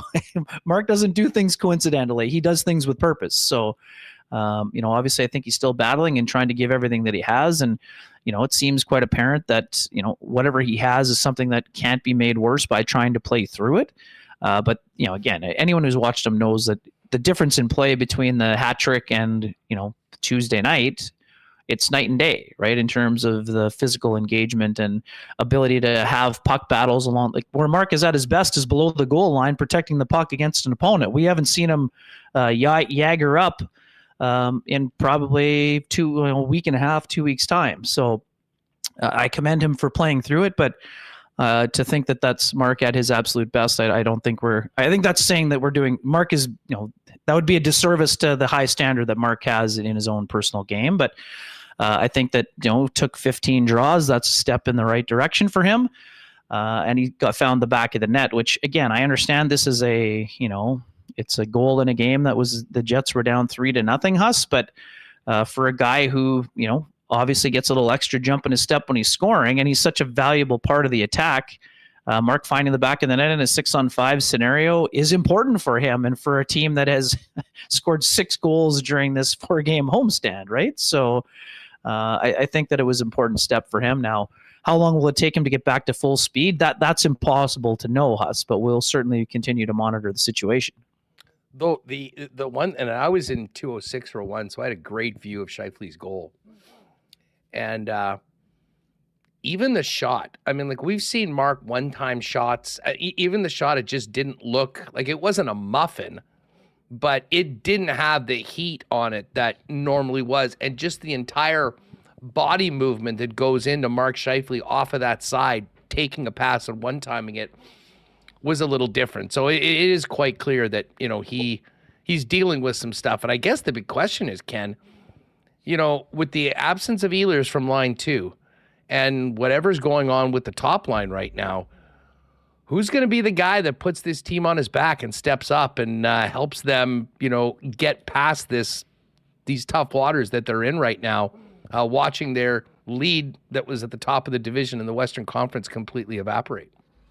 Yeah, I mean, just to put a bow on the Scheifele situation, I mean, just look at the goal that he hit against the Panthers for the hat trick goal, right? I mean, that's one of the hardest shots we've ever seen him take. So I think it's going to be more of the collective rather than an individual. I don't think this is an individual, having an end-to-end Ehlers-esque highlight reel rush that's going to get them out of it. I think it's really kind of getting back to basics and, getting a collective effort. Like when the Jets are at their best, they were having three lines going on most nights.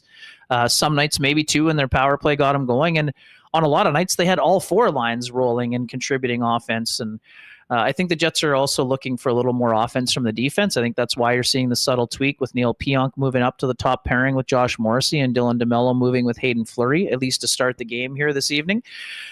So I think it's more of a collective than a one-man show. And obviously, too, they spent a lot of time today working on the power play during the morning skate. There was a lot of coaching and teaching going on today. We know that the practices have been limited. So I would say that the power play could have a big role in that, Huss, if that's going to be one thing. But I think it's got to be the Jets have got to get back to being that buzzsaw. You talked about it with Craig. This is a team that when they're going, they all look the same. All the lines look the same, even though the skill level is different on those lines.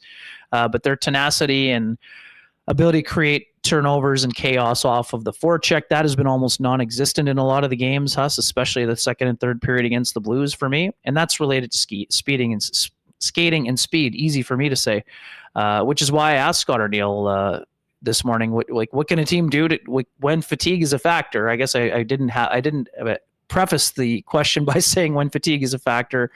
But I mean, again, they got to get their skating going.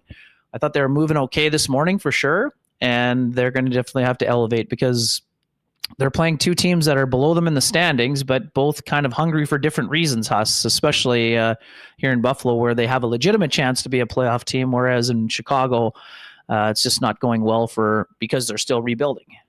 Yeah. Quickly, let's get to the blue line for a minute, because that sort of was off my radar. I'm so used to looking at these pairings, and we're just saying, who's playing on the third pairing? We know who the top four are. That's still creating buzz, Huss, as it turns out. What's before we get to the third pairing? Expand a little bit more on the move of Pionk up with Morrissey, at least to start today. Yeah, Scott Arniel didn't want to really reveal any secrets, but he said it definitely was related to the opponent a little bit. And I just think that they're trying to get the offense kind of unhinged a bit. I mean, Neil Pionk has points in three consecutive games in 4 of his last 5. And as we talk about the simplicity the Jets need to get back to, I mean, his ability to get a pass, D-to-D pass from Morrissey to him and that get the shot through the lane, that lanes haven't been readily available for the Jets lately, and for it to land on the stick of Scheifele. I mean, I think that they're looking for something that maybe got him a little bit of a jolt, even though it was just a kind of a goal in garbage time, if you will. But I also think it's related to, I mean, Dylan DeMello is also kind of a little bit of a stabilizer, Huss. We saw that in his role, at times when he wasn't playing with Josh Morrissey, he was kind of helping young guys along when they were getting stabilized in the league, whether it was playing a little bit with, Stanley in the past or Sandberg in the past. I think that Hayden Fleury, has done a nice job, Huss, since moving up into the top 4. I know some people have different views. I think that Hayden Fleury, for a guy who came in as essentially a number 8 defenseman, has done an exceptional job and is showing that, quite frankly, when everyone is healthy, he's going to deserve to be in consideration to stay in the lineup, let alone, whatever else you want to say about him. I think he's doing a really good job with his speed and mobility. Saved a goal the other night, but at the same time, Hayden was the first to say that, he was thankful for Hellbuck for bailing him out at first by getting a piece of it because he made an error earlier on the play. But I've liked a lot about Fleury's game, and I think that playing with Dylan DeMello, I wouldn't say it puts him in a shutdown role. I just think that it's 2 really smart players, and Dylan's the kind of guy that can stabilize any pairing. And Neil Pionk, we talked about it a lot this year. He's playing at a really high level, and he's got some of that tenacity going too. And I think they're just trying to generate a little bit more from the back end. And with those two guys playing together, maybe I'm not sure if they're going to be playing behind Scheifele a lot, or maybe they're playing behind Lowry, but I expect them to be a factor in the offense today, but while also not sacrificing defensively, if that makes sense. I would love at some point, if they are going to, fiddle around with the defense, or if they were able to acquire a defenseman that was capable of moving up and playing with Josh Morrissey in the DeMello hole, I would actually love to see Ville Heinola get a chance to play with Dylan DeMello. I just think that steady nature of DeMello on the right side might be able to get a little bit more. That being said, that's not on the table right now, it seems. What have you thought of Ville's first few games, and what have you seen from Logan Stanley since he's been back in the lineup for both of those guys who often are connected together in conversations in this space? Yeah, it's funny, Huss, and you were on this already in the summertime in one of our first conversations, or certainly a first conversation of training camp, where for the first time in a long time, it's not a one versus the other, and the screaming from the rooftops about one guy being in the press box and the other guy playing. Having said that all the people that we thought that would calm the waters on are now saying, oh, how can the Jets saddle Heinola with Stanley as a partner? So the folks in the non-Logan Stanley area have certainly still sending their arrows his way, whether he's playing, whether Heinola is playing or not. And again, it's kind of an unfortunate thing. But again, not telling people how to fan, but you can you can root for more than one person without throwing darts at another. Anyways, off the soapbox here, Huss. Didn't really care for Stanley's game in Dallas. Obviously, the three minors were a major factor. Certainly thought he was better at times against St. Louis Blues. I'm intrigued a little bit by this pairing. Want to see them play together a little bit longer before making an assessment to say it can't work. But again, at the same time, I quite like Dylan Coughlin's game in Vegas. Huss, I'd like to see more of him. Now, and the only way you're going to see more of him is at the expense of someone else. So anyways, I think that Coughlin, I wouldn't be surprised if we saw Coughlin against Chicago here on Saturday afternoon. Again, I have no basis behind that other than a gut feeling. Because again, I don't think the Jets want to go 24 games without giving him another go here. But overall, I liked certainly quite a few parts of Heinola's game. I think that, in his limited minutes in his first two games, I thought he moved the puck efficiently. I liked a couple of his box outs. I like the way he moves the puck. Again, Huss, for this is so hard, right? For Heinola to get back to up to full speed, he needs to play more. And again, I guess one of the games he was just under 17 minutes. So that's closer to what just over 16, I guess, in the one game where Stanley was just under 17. So for Heinola to be at his max and peak efficiency, he probably needs to be on the second power play unit where he's getting more puck touches.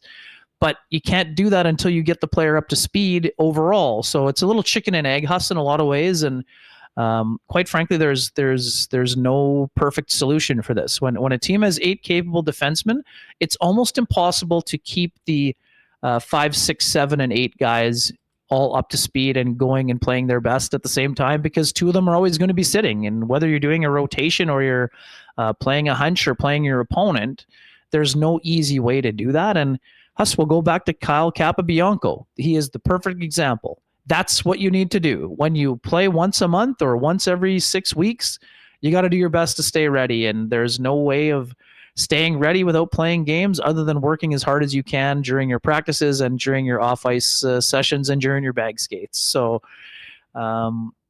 it's too early to assess where these guys are at. Like I said this before, I personally would have waited longer to bring Logan Stanley back into the lineup. I understand the preface of playing him against 2 heavy teams, but if you're doing that, then you need the player to play a heavy game in those games. And it was impossible for Logan to do that because he was in the box for 6 minutes in the Dallas game. And in the Vegas game, I think it's also hard to ask someone to play a super heavy game when you've been out of the lineup for several weeks and you've only had 1 or 2 practices, right? So all to say that, right now the Jets are, let's just put it this way, Huss. The Jets are needing to find out, this is, if we're reading the tea leaves and reading between the lines. So when Scott Arniel makes a declaration that he wants to see Ville Heinola and wants to see Logan Stanley, the Jets know what they have in Colin Miller. And again, is it unfair to Colin Miller that he played a mostly steady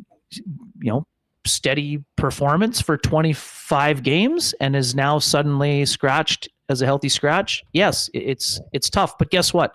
It's an unfair league for guys on the periphery of the roster. It's not a knock on Miller. The Jets know what they have in Colin Miller. They're trying to find out what they have in both Ville Heinola and Logan Stanley, and right now that means them playing together.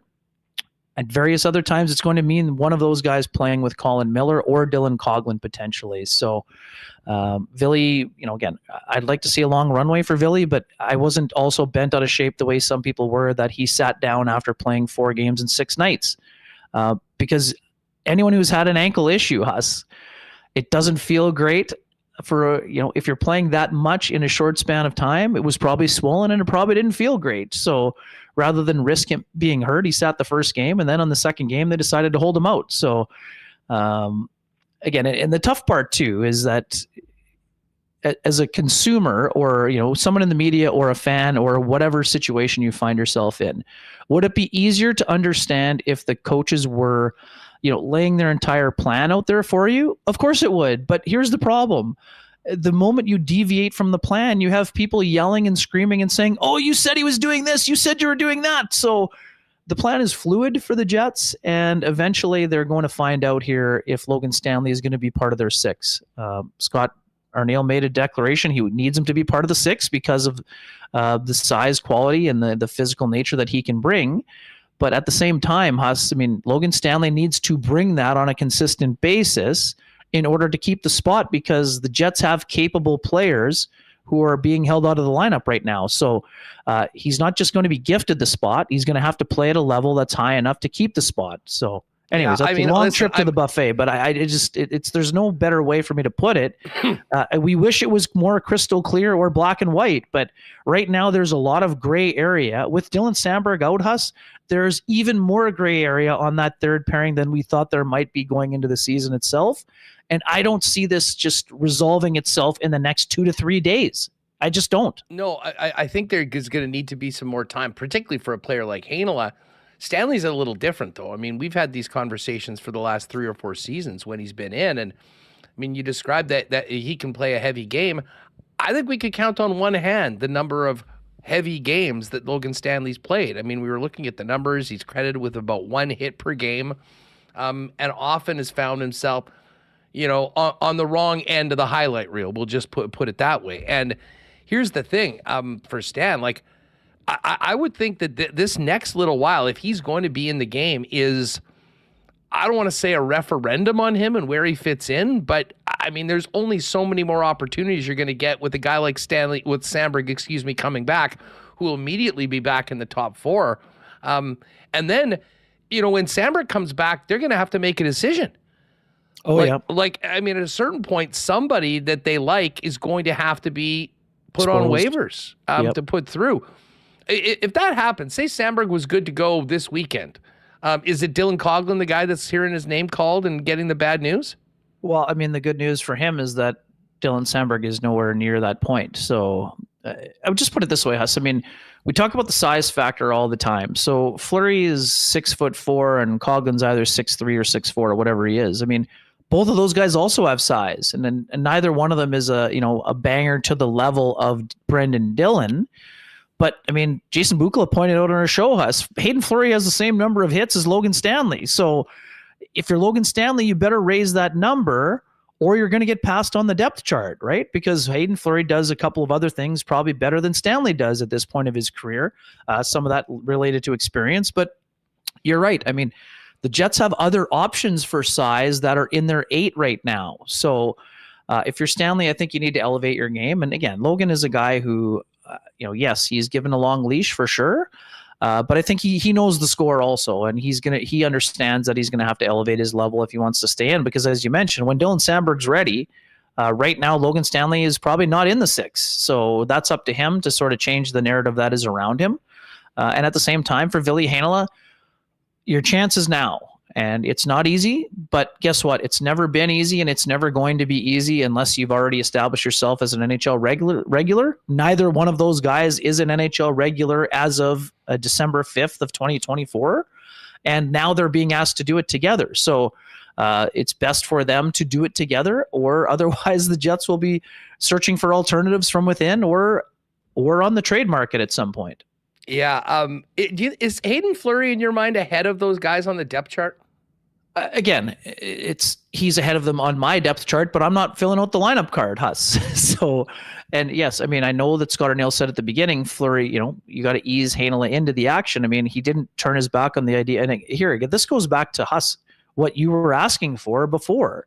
So if you're Scott Arniel and maybe you're not sure if you can have Neil Pionk and Ville Heinola playing together, well, now you flip-flop the defense pairings. Are you opening the door for Heinola to move in that job at some point in the next 2 weeks or 1 month? It's certainly possible. And again, I'm with you. I wouldn't mind seeing that. Right now, I think Ville needs to establish himself more in a second or in the third pairing role before he's ready for the second pairing, but I wouldn't rule that out as a bad idea. I think, much like Dylan helped unlock some of Josh's offensive potential, knowing you have that security blanket in DeMello would certainly help Heinola down the road. But Ville's only played 3 games, and he needs to get him his NHL conditioning up to NHL conditioning speed, and the only way he can do that is by playing more games, though. But sorry, long-winded way of saying yes. Right now, Hayden Fleury is ahead for me because he brings size and he brings very high-end mobility. And he brings more experience. But again, those other guys, do I think his spot is secure in the top 6? No, I don't. And neither does he. I mean, this is a guy who's had to fight for everything that he's had, and that's why he's been in a number of organizations. But Huss, I would also say it's a benefit to a player like that having gone through it, because he knows the mental toll and he knows what that he can control and how to handle those situations. And if Hayden Fleury is out of the lineup, he's not, going back to the hotel and banging around the pillow and kicking around the garbage can and saying, how could this happen to me? Because it's been happening to him for years already, and he knows how to handle it with the benefit of experience. So all to say, I think the Jets have a lot of capable options on the back end, Huss. But having said all that, I think why it's even more important, and again, it's so hard to look at the big picture, Huss, sometimes for people, and I understand that. But if you're the Jets, you need to find out how, if you're bringing in a defenseman, you and I both assume they will be bringing in at least one defenseman. If you're Kevin Cheveldayoff and you believe that you have a chance to win the Stanley Cup, whether you were 15-1 or 18-8, you owe it to yourself to figure out what you have internally in order to best prepare you to attack the trade market. We saw what Kevin Cheveldayoff did last February when he got Sean Monahan 1 month before the frenzy really opened. So to me, while I understand fans are bent out of shape over the way that the pairings are being deployed, if you're the Jets, you're trying to find out, and again, I understand the folks that are saying you already know what you have in Logan Stanley. The Jets obviously believe they still have something to find out, and they need to find out before game 41, let alone game 61. So I think that's why his leash has been a little bit longer right now. Having said all that, I think there's a lot of capable defensemen already in-house, and they will continue to fight and claw for as much ice time as they can get. And I would say right now, no one's job is secure out of the people that we talked about beyond the top 4, to be honest, Huss. And then that's just the way that I see it. Yeah, no, I'm with you. I mean, I think there's a clear top 4 when Dylan Sandberg is here. I would have thought that Colin Miller was pretty safe as the number 5 guy, to be honest, based on what we've seen so far this season. But I think he... based on what we've seen lately, he's probably more closer to the mix of the extras than the top 4 right now, and that sort of goes with his position. And obviously, being the one right side guy, I think has a little bit of an advantage. But as far as Stan goes, I mean, listen, the sand is running through the hourglass, and these are huge opportunities for him. And playing that heavy game, and frankly, bringing a little more nasty to his game.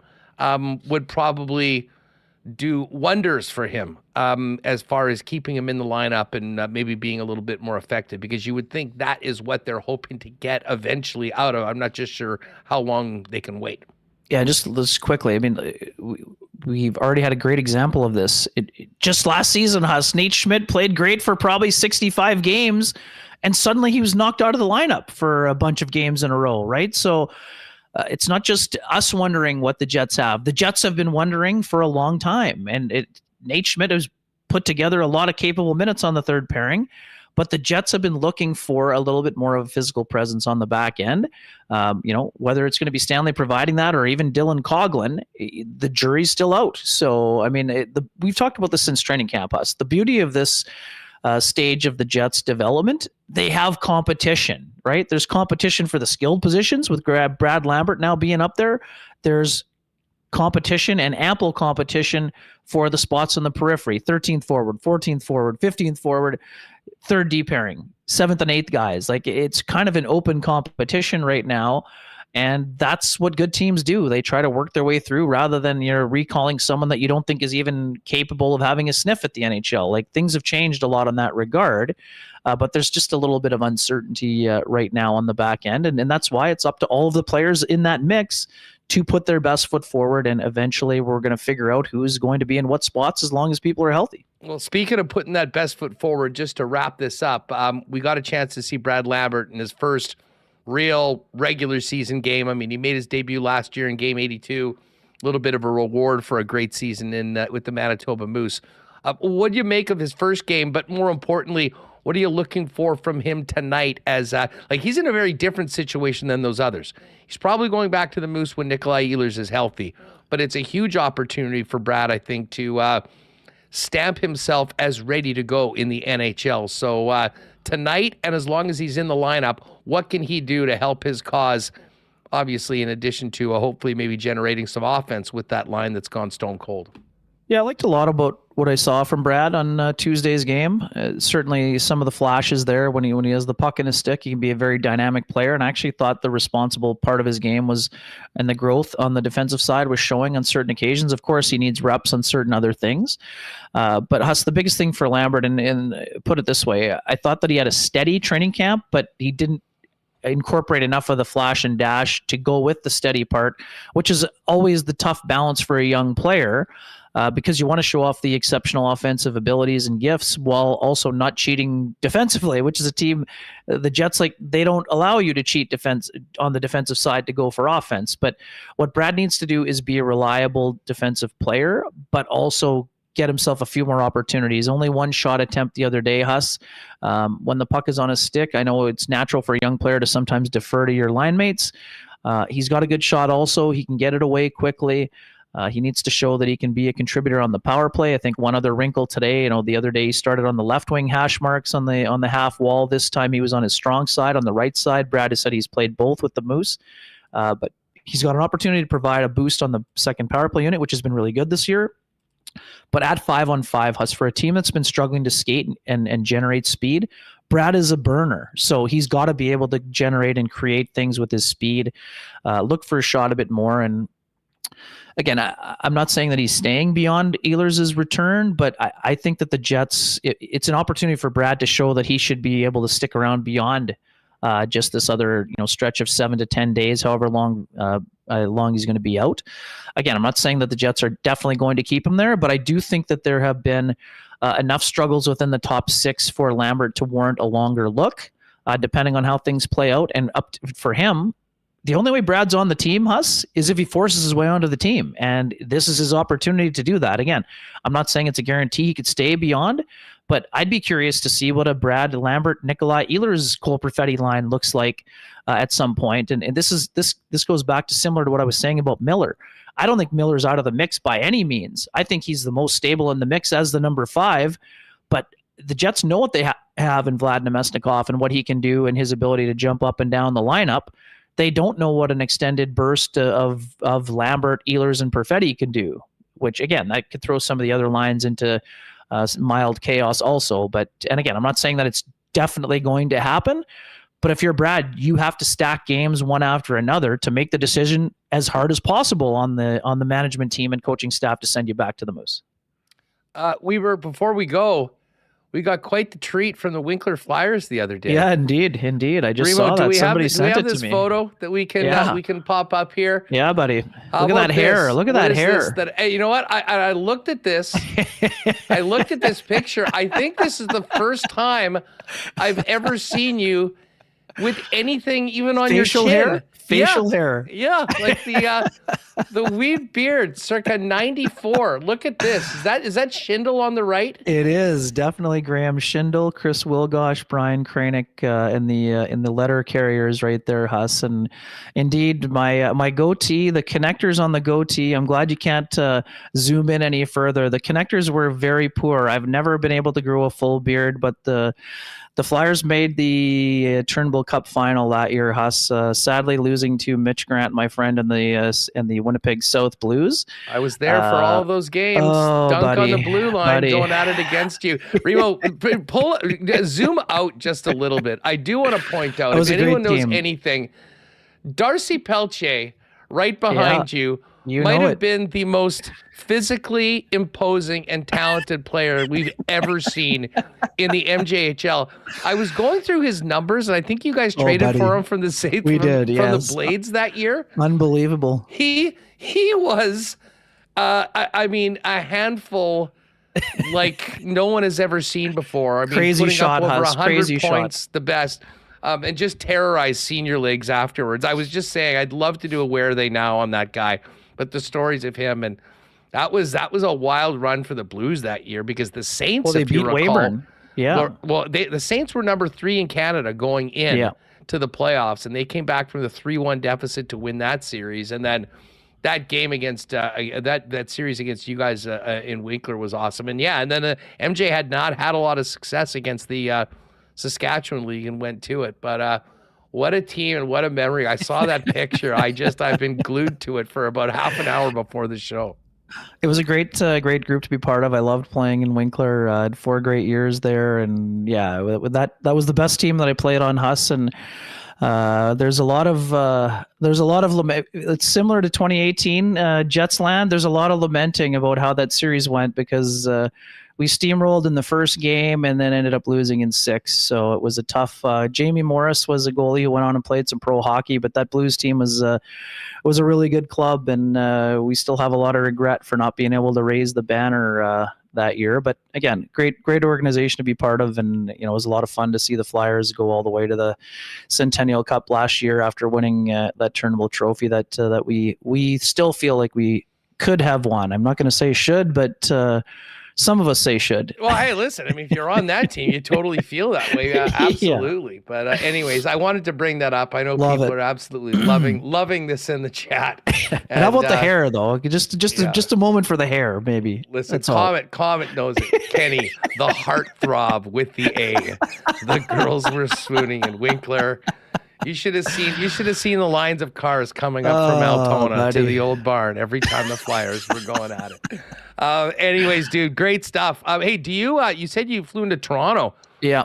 Do you fly? You got to go back to Toronto to fly to tonight Chicago? After the show. Yeah, it's actually not bad. The snow has dissipated here, and the beauty about it, Huss, it was more like it was like rain, because it was still 2 degrees, so none of the snow is sticking. So the surface level on the old 403 was still pretty stable. So seems like most of the snow was passed. They had it done with overnight. So, but yeah, a little bit of planes, trains, and automobiles on this trip. But just quickly to share, a super fun weekend ahead. Huss, Kenny Sr. Going to join me in Chicago. He's going to check out the Jets game there, and then it's back-to-backs in Minnesota for me. He's going to go see his first NFL game, Vikings and Falcons on Sunday. I'm leaving the Jets Blue Jackets in Mike's capable hands. I'll get back to the hotel, watch the game, and do the show. But super pumped for a great father-son weekend with Kenny Sr. here this weekend. Guess what? I'll see you at the game. Oh, beautiful. Myself and Johnny Viking making the trip up. So that'll be good. Maybe we'll find a place to watch the Jets afterwards, and then finish the marathon with the Mahomes show and the Chiefs Chargers on Sunday night. It's going to be a good one. Well, listen, we'll be in touch. Travel safely, as well as to your dad. And after seeing you guys together at the World Series a few years ago, I get to see the traveling tag team of Ken Sr. and Jr. You got to get Raj on the phone, see if he wants to meet us on Sunday for a reunion here. No doubt. All right. Anyways, enjoy the game. We'll look forward to KNR tonight after the final buzzer.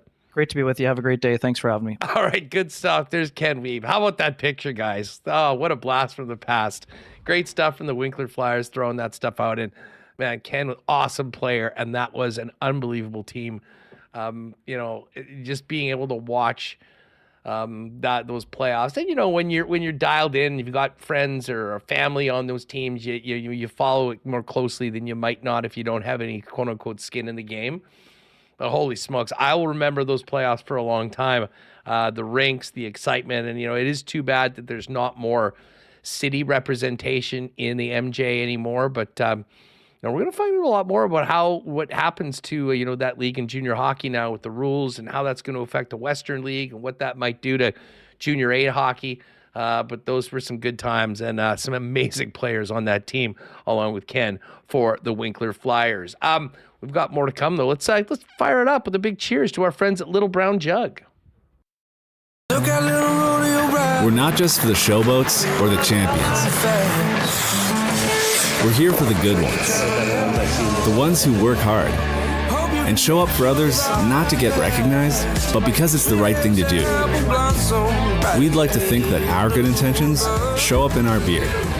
We keep working to perfect it, not because we want fame or fanfare, but because you deserve it. 1919, the good you deserve. All right. Hey, a big push on our friends at Boston Pizza right now. Check out the game tonight. Pick a player contest, win great prizes, BP food, your chance to win that grand prize trip to Boston. But don't forget about the gift card sale on right now, because every $50 Boston Pizza gift card comes with a free $10 bonus card. And if you have to buy for a company or have a very long gift list, if you buy $1,000 in gift cards, you'll get another 10% added on to that, which ends up being 30% bonus on $1,000 or more. You can pick those up at your local BP. But BP is a great place to have a holiday party. If you haven't planned it yet, you can try the new holiday menu in the dining room, including the spicy shrimp fettuccine and the ribbon wing duo. Have a casual party in the sports bar, or have the BP catering team set up and serve you at your office. BP tonight, 6 o'clock puck drop, Jets and the Buffalo Sabres. And as we get ready for the big day in just 3 weeks, December 25th, get on down to Royal Sports and take care of all of that Christmas shopping for the sports fans on your list. The best selection of Winnipeg Jets merchandise on the planet is at Royal Sports. So much bomber gear and many exclusives that you won't find anywhere else. And the best of fan merchandise for the National Football League, all 32 NHL teams, Major League Baseball, the NBA, international soccer. And of course, you don't even need to be a hockey player, though, to take advantage of winter and get on the ice. Skates for beginners who just want to get on the river this winter, all the way to the pros. And of course, all the cool things on the King's skate, snow, and surf side, which makes amazing gifts as well. Follow them on Instagram, Royal Sports Winnipeg, for the latest merchandise drops, sale information, and great holiday gift ideas. And get down there before Christmas to 750 Pembina Highway to take care of it all at Royal Sports. All right, this is going to be fun. Huge, historic 50-50 coming for the World Junior Hockey Championships from our friends at Hockey Manitoba. Well, it's a Hockey Canada initiative, but every province is going to have their own ultimate 50-50 draw. Let's find out a little bit more right now and welcome in Dustin Stewart from Hockey Manitoba for the deets. Dustin, what's going on? Getting into the holidays, we've got the World Junior coming up. Lots happening on and off the ice for the gang downtown.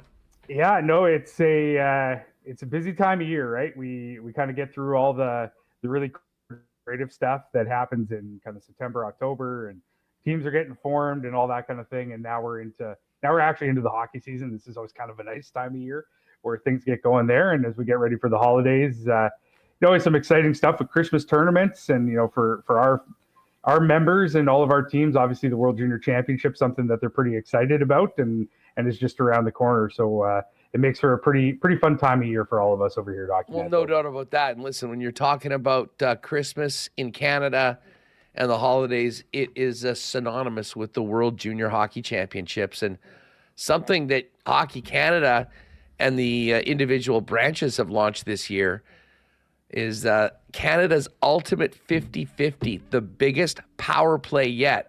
Let's talk a little bit about this. Well, first of all, let's explain to us how it's working.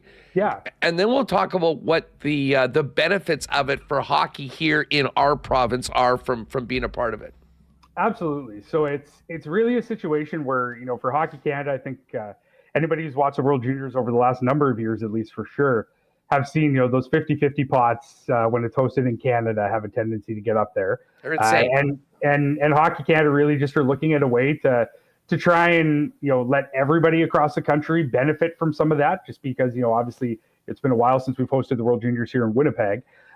So, an opportunity for Manitoba, just like all the other provinces, to see some of that benefit of what happens with that 50-50 draw. So with the ultimate 50-50, what they've done is they've really created an opportunity where each branch, so Manitoba being one of the branches across the country, we have our own portal, we have our own prize draw and pool that'll be operating kind of from this point forward up until the end of the World Junior Tournament. There are 3 draws that are going to be taking place. We're currently in the pre-tournament draw that runs until Boxing Day.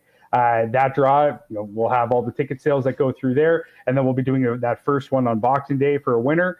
We have a second draw that runs from Boxing Day until the 31st of December. We'll do another draw at that point and identify another winner. And then we have a last draw that runs from the 31st of December until January 5th. And then we do our final draw at that point at the conclusion of the tournament. Each of those draws will be separate pools or separate pots of money. So we can see right now, we've had ticket sales going here for a little while. We've got those numbers kind of running in. We're going to see that pot continue to grow. And then when we get to the late part of Boxing Day, when we do that first draw, that winner is going to take home half of that pot. And then we start again from zero with a new pot for the next draw. And then same thing for the third one. And the key for, I think, for listeners out there just to know and keep in mind is that these pots are specific to Manitoba. These are not related to the one that's happening at the World Junior in Ottawa. So the pot will be a little bit smaller than what you see on TV, but the chances of winning will be significantly higher for those that purchase tickets. And I think we're pretty hopeful that we're going to see some great ticket sales through this process, just with the excitement around World Juniors and an opportunity to send home some winners, I think, with some decent money in their pocket out of some of these draws. Well, listen, it's great, first of all, that Manitobans will be in a pool with other Manitobans, and maybe most importantly to the game at a grassroots level, all of the money that goes into this will stay in Manitoba to help grassroots programs. Expand a little bit more on the effect of this money and what it allows Hockey Manitoba to do to grow the game.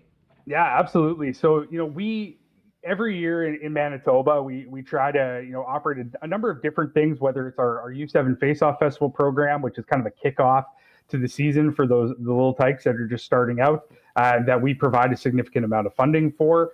Or we have our grassroots grant program where we try to provide grants to associations and to regions that are just looking to do more programming with those kids at the grassroots level to try and provide more development opportunity, more ice time for those kids.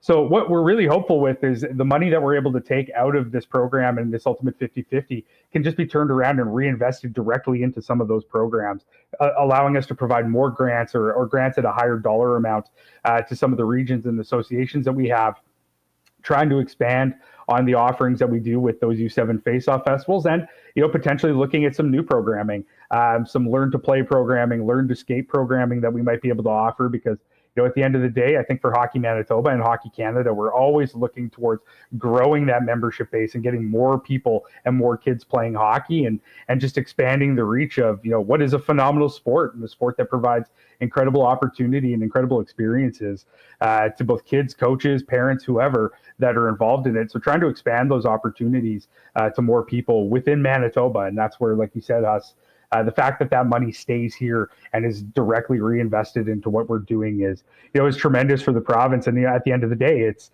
money that we kind of talk about at times. It's kind of free money, and the opportunity to take that and be able to provide more positive experience for our athletes is something that we're very excited about. And of course, we've seen these insane numbers of people getting in on these 50-50s before. And particularly, I always joke with my friends in Edmonton how it is like an entire province of degens that just want to bet or get action in on everything. I'd say that goes for the entire West, maybe not quite as much. But again, this is something that surrounds the tournament and is already underway right now. And, we were kind of talking, off air beforehand that, it's kind of an opportunity to get into a fun draw where you might be able to win a, big chunk of cash. But at the same time, you're supporting hockey in the province every single time that you buy. And all these funds are so important to continue to allow you guys to do what you do, and this isn't just the high level players. This is, as you mentioned, getting people involved in the game, putting on class events at every level, running provincials, all of those things. So absolutely. And I think that's a component of it for us that we're really trying to refocus as an organization on the importance of those grassroots levels, and really trying to refocus on the importance of giving that opportunity to those kids who are just starting out, or those kids that are really working on developing their skills. I think within our game right now, the World Junior is an example of it. There is so much focus on high performance and focus on those elite levels of play. And that's great. We want to celebrate those players and those teams that we have that are excelling at the high performance level. But the majority of our membership in Manitoba, and I think the majority of people that play hockey, are playing it at a more grassroots level. And that's something that, as a branch, we want to continue to support and we want to continue to focus on and make sure that those opportunities are available to those kids and to those families, because, those are the ones that are eventually going to go on to potentially be these kids at the World Junior Championship, at the under 18s, at the under 17s, whatever it might be. So really focusing on that. And you're absolutely right, Huss, for the people that are, purchasing these tickets, obviously a great opportunity to win some money around the holidays, which, doesn't hurt for anybody.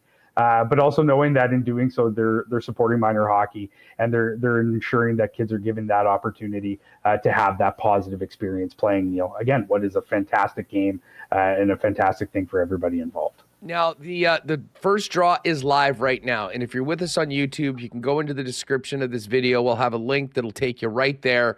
But if you're listening on the podcast, hockeymanitoba.myshopify.com will take you there.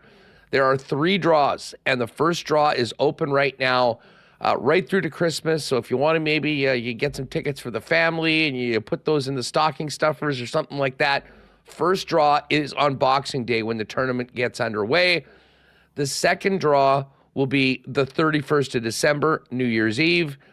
And the third and final draw will be January 5th to coincide with the playoffs. Now, here's how the tickets work.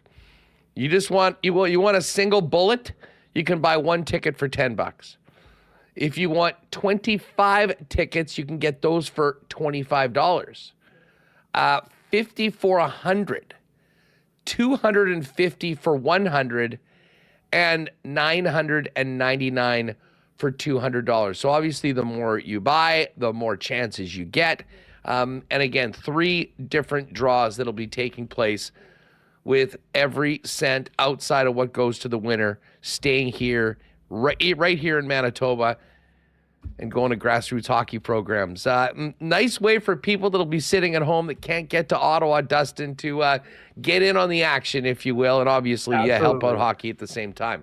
Hey, while we're talking about the World Juniors, obviously yesterday we got some good news, some tough news from Mark Scheifele, but 3 Manitobans, 2 Winnipeggers in Mark Stone and Seth Jarvis being named to Team Canada, and of course Travis Sanheim from out west.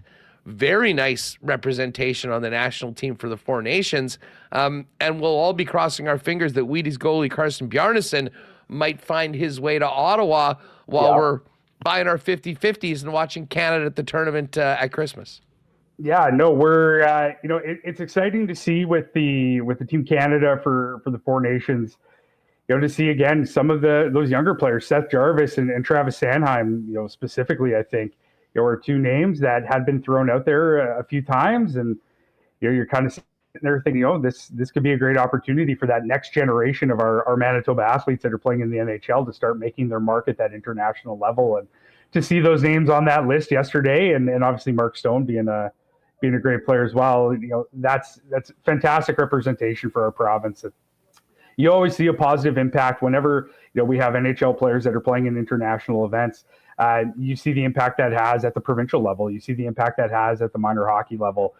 So to see those 3 names and a couple of guys, for sure with Travis Sanheim coming from out in Elkhorn, kind of on that Manitoba-Saskatchewan border, and seeing the positive things that are happening, not just in Winnipeg, but in all parts of the province is really exciting for us. So yeah, that was a fun day yesterday. And like you said, hopefully Carson there with, as the goalie in the World Junior Camp can make his mark and end up on that squad that'll be playing during the World Junior Championship. But yeah, for us, an exciting day yesterday, and hopefully continuing a trend of some positive returns with our players as we move forward. Well, exactly, and hopefully, the ultimate 50-50 going on through now up until the finals of the World Juniors will help some grassroots programs that might lead to another young Manitoban or two representing the red and white at some point on the international stage. Again, we'll put the link in the chat. The link will be in the description all month long. You'll be able to go to hockeymanitoba.ca easily and click on the link right away. But make sure you do it through there, so when you're buying tickets, it is going to the Hockey Manitoba pool and the money is staying here in the province. It's live right now. Dustin, this is going to be a real fun month. We'll be keeping tabs on the pot throughout the month and letting people know where they can grab the tickets in time for draw number 1 on the 26th, as well as throughout the tournament. And can't wait to talk afterwards about what this raises, who the big winners are, and what this can do for hockey at a grassroots level here in Manitoba. Thanks so much for doing this. Good luck with it, and we'll be in touch throughout the month as we try and get this pot up for Hockey Manitoba. Yeah, absolutely. Appreciate it, guys. Thank you so much. Thanks so much. There's Dustin Stewart. Go to hockeymanitoba.ca for a link for Canada's Ultimate 50-50 for this year's World Junior Hockey Championships. Good stuff. Again, link in the description for the Ultimate 50-50 and every cent that goes into the pot here in Manitoba. Half of it goes to the winners and half of it goes to grassroots hockey programs to grow the game here in our province. As I mentioned, pretty great day for the province yesterday with the official announcement of Team Canada, with Elkhorn's Travis Sanheim, Mark Stone, and Seth Jarvis from Winnipeg all being part of the team, although Jet fans, legitimately disappointed that Mark Scheifele wasn't seen to have done enough to get on the team. But tell you what, we'll be seeing a lot of 44s in red and white come February for the Four Nations. We'll talk more about the teams, the tournament coming up. The focus tonight, of course, is on Buffalo, where the Jets and Sabres are going at it. Let's get over to the Coolbet lines. And the Jets, a minus 134 favorite in this game. Buffalo plus 114. It's come down a little bit. I think Winnipeg was minus 139 when we did the lock shop a little later on. A little earlier today, I should say. Pretty busy night, though, of games in the National Hockey League. Colorado's in Carolina and take on the Hurricanes. Avs at plus 125. Canes minus 147.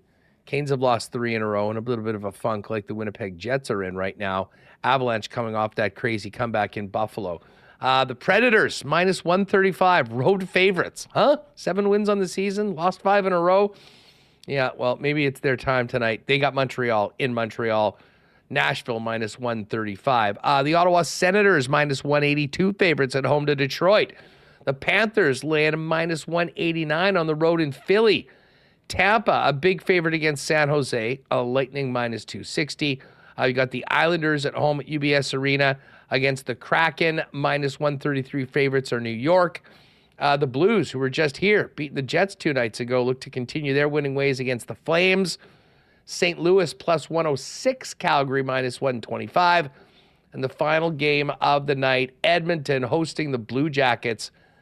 The Oilers minus 258. Now, if you go to the main page, you will see the NHL Partner Parlay. We're actually on a couple dogs tonight. We're taking Carolina in... we're taking Colorado in Carolina. We are taking St. Louis in Calgary. And we're going to take the Lightning in regulation. That one plus 665, boosted up to plus 765 right now, right on the main page in the combo cards. And then, of course, we've got, it's going to be a great Thursday nighter tonight, Reem. Lions and Packers.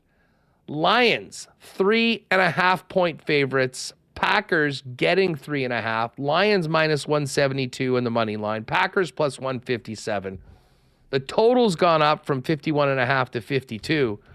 What a matchup. And you know what the great thing about tonight is, Reem? This isn't a normal Thursday night game where these teams are playing on 3 days rest. Both of these teams played a week ago on U.S. Thanksgiving. So we should have a well-played game. Two of the top teams in the NFC, both happy to be in the NFC North. Huge opportunity for Green Bay to claw a little closer to the top of the division. And Detroit can really put a stamp on their season so far and get to 12-1 with a win. Oh, man. Usually I hate Thursday night games because the teams are coming in off short rest. The play quality is pretty bad, but we had some nice games last week. And, yeah, this actually should be a pretty good game. And the Jets game, early start, 6, so maybe you get to see more of the Thursday nighter. Two good teams battling for the NFC North. I'm going to have to get multiple TVs out tonight, that's for sure. Yeah, no doubt about it. Listen, if you want to ride with us on our partner parlay, go to the exclusives for the football. Dusty is on a Josh Jacobs anytime TD. I am on Jaden Reed, 60-plus receiving yards. We've thrown in Jahmyr Gibbs, 60-plus rushing yards. And then the guys, Jordan Love's thrown a pick in 8 straight games. I don't know how I felt about this, but I co-signed it. We've got a Love pick as well. And that takes us up with a boost to 7-1. So you can jump on that tonight. Jacobs anytime touchdown, Love pick, Reed 60 or more receiving yards, Gibbs 60 or more rushing yards, plus 700. And I'm just on that one as well. Of course, it's all there at coolbet.com. If you haven't played there before, use the promo code WST for a 100% bonus up to $200 on your first deposit. Great customer service and the most transparent name in the game for sports betting here in Canada. That's going to do it for us. Ryu, how are you feeling about this game tonight? Yeah, I'm feeling like the Jets are going to get back in the win column. Great way to do it against Buffalo. Going with Hellbuck, I thought maybe they would go with Comrie against an opponent like Buffalo, but no, they need to win, and you're going to put in your guy, your ace, Connor Hellbuck. He's the guy. Comrie's going to play one of the games on the weekend. I think we know that. Yeah, Columbus right into back-to-back. I guess, yeah, Columbus would probably be where I would play him. I guess, the second one here, or maybe they want to play Hellbuck at home, but usually he plays the second. That's usually what's happened, and I think that's probably most likely, and then he'll get Monday off before being back in against Tuesday, but just so many games right now. Rest is at a premium, and the Jets haven't had a lot of it. Hopefully that won't be an issue tonight, taking on the Buffalo Sabres in a game both of these teams are going to want to get very, very badly. Thanks to Dustin Stewart. Thanks to Ken Wiebe. Great stuff with Craig Button earlier today. Huge thanks to all the sponsors that make this show happen every day. Great stuff in the chat. Everyone enjoy the hockey game tonight at 6, the football game after that. And special shout out to anyone that's involved in the Hockey Helps the Homeless event tonight. I'll be emceeing that. We'll look forward to seeing you there. Getting ready for the tourney tomorrow. Always a great event. That is going to do it for us. Join us tomorrow. Should be a great show. We'll break down Jets Buffalo. Look ahead to a busy weekend for the Jets in Chicago and back home against the Blue Jackets. We'll have Brandon Rowicki join us. We'll have the latest from a wild week affecting the Blue Bombers with the Hammer. Jeff Hamilton, Hacksaw is going to come by as well, and we'll have all the reaction from tonight's game. So we'll see you then. In the meantime, have a great one and enjoy this Jets game tonight. And, of course, the NFL Thursday Nighter. We'll be back tomorrow to kick off the weekend with a marble race and more here on Winnipeg Sports Talk. See you then.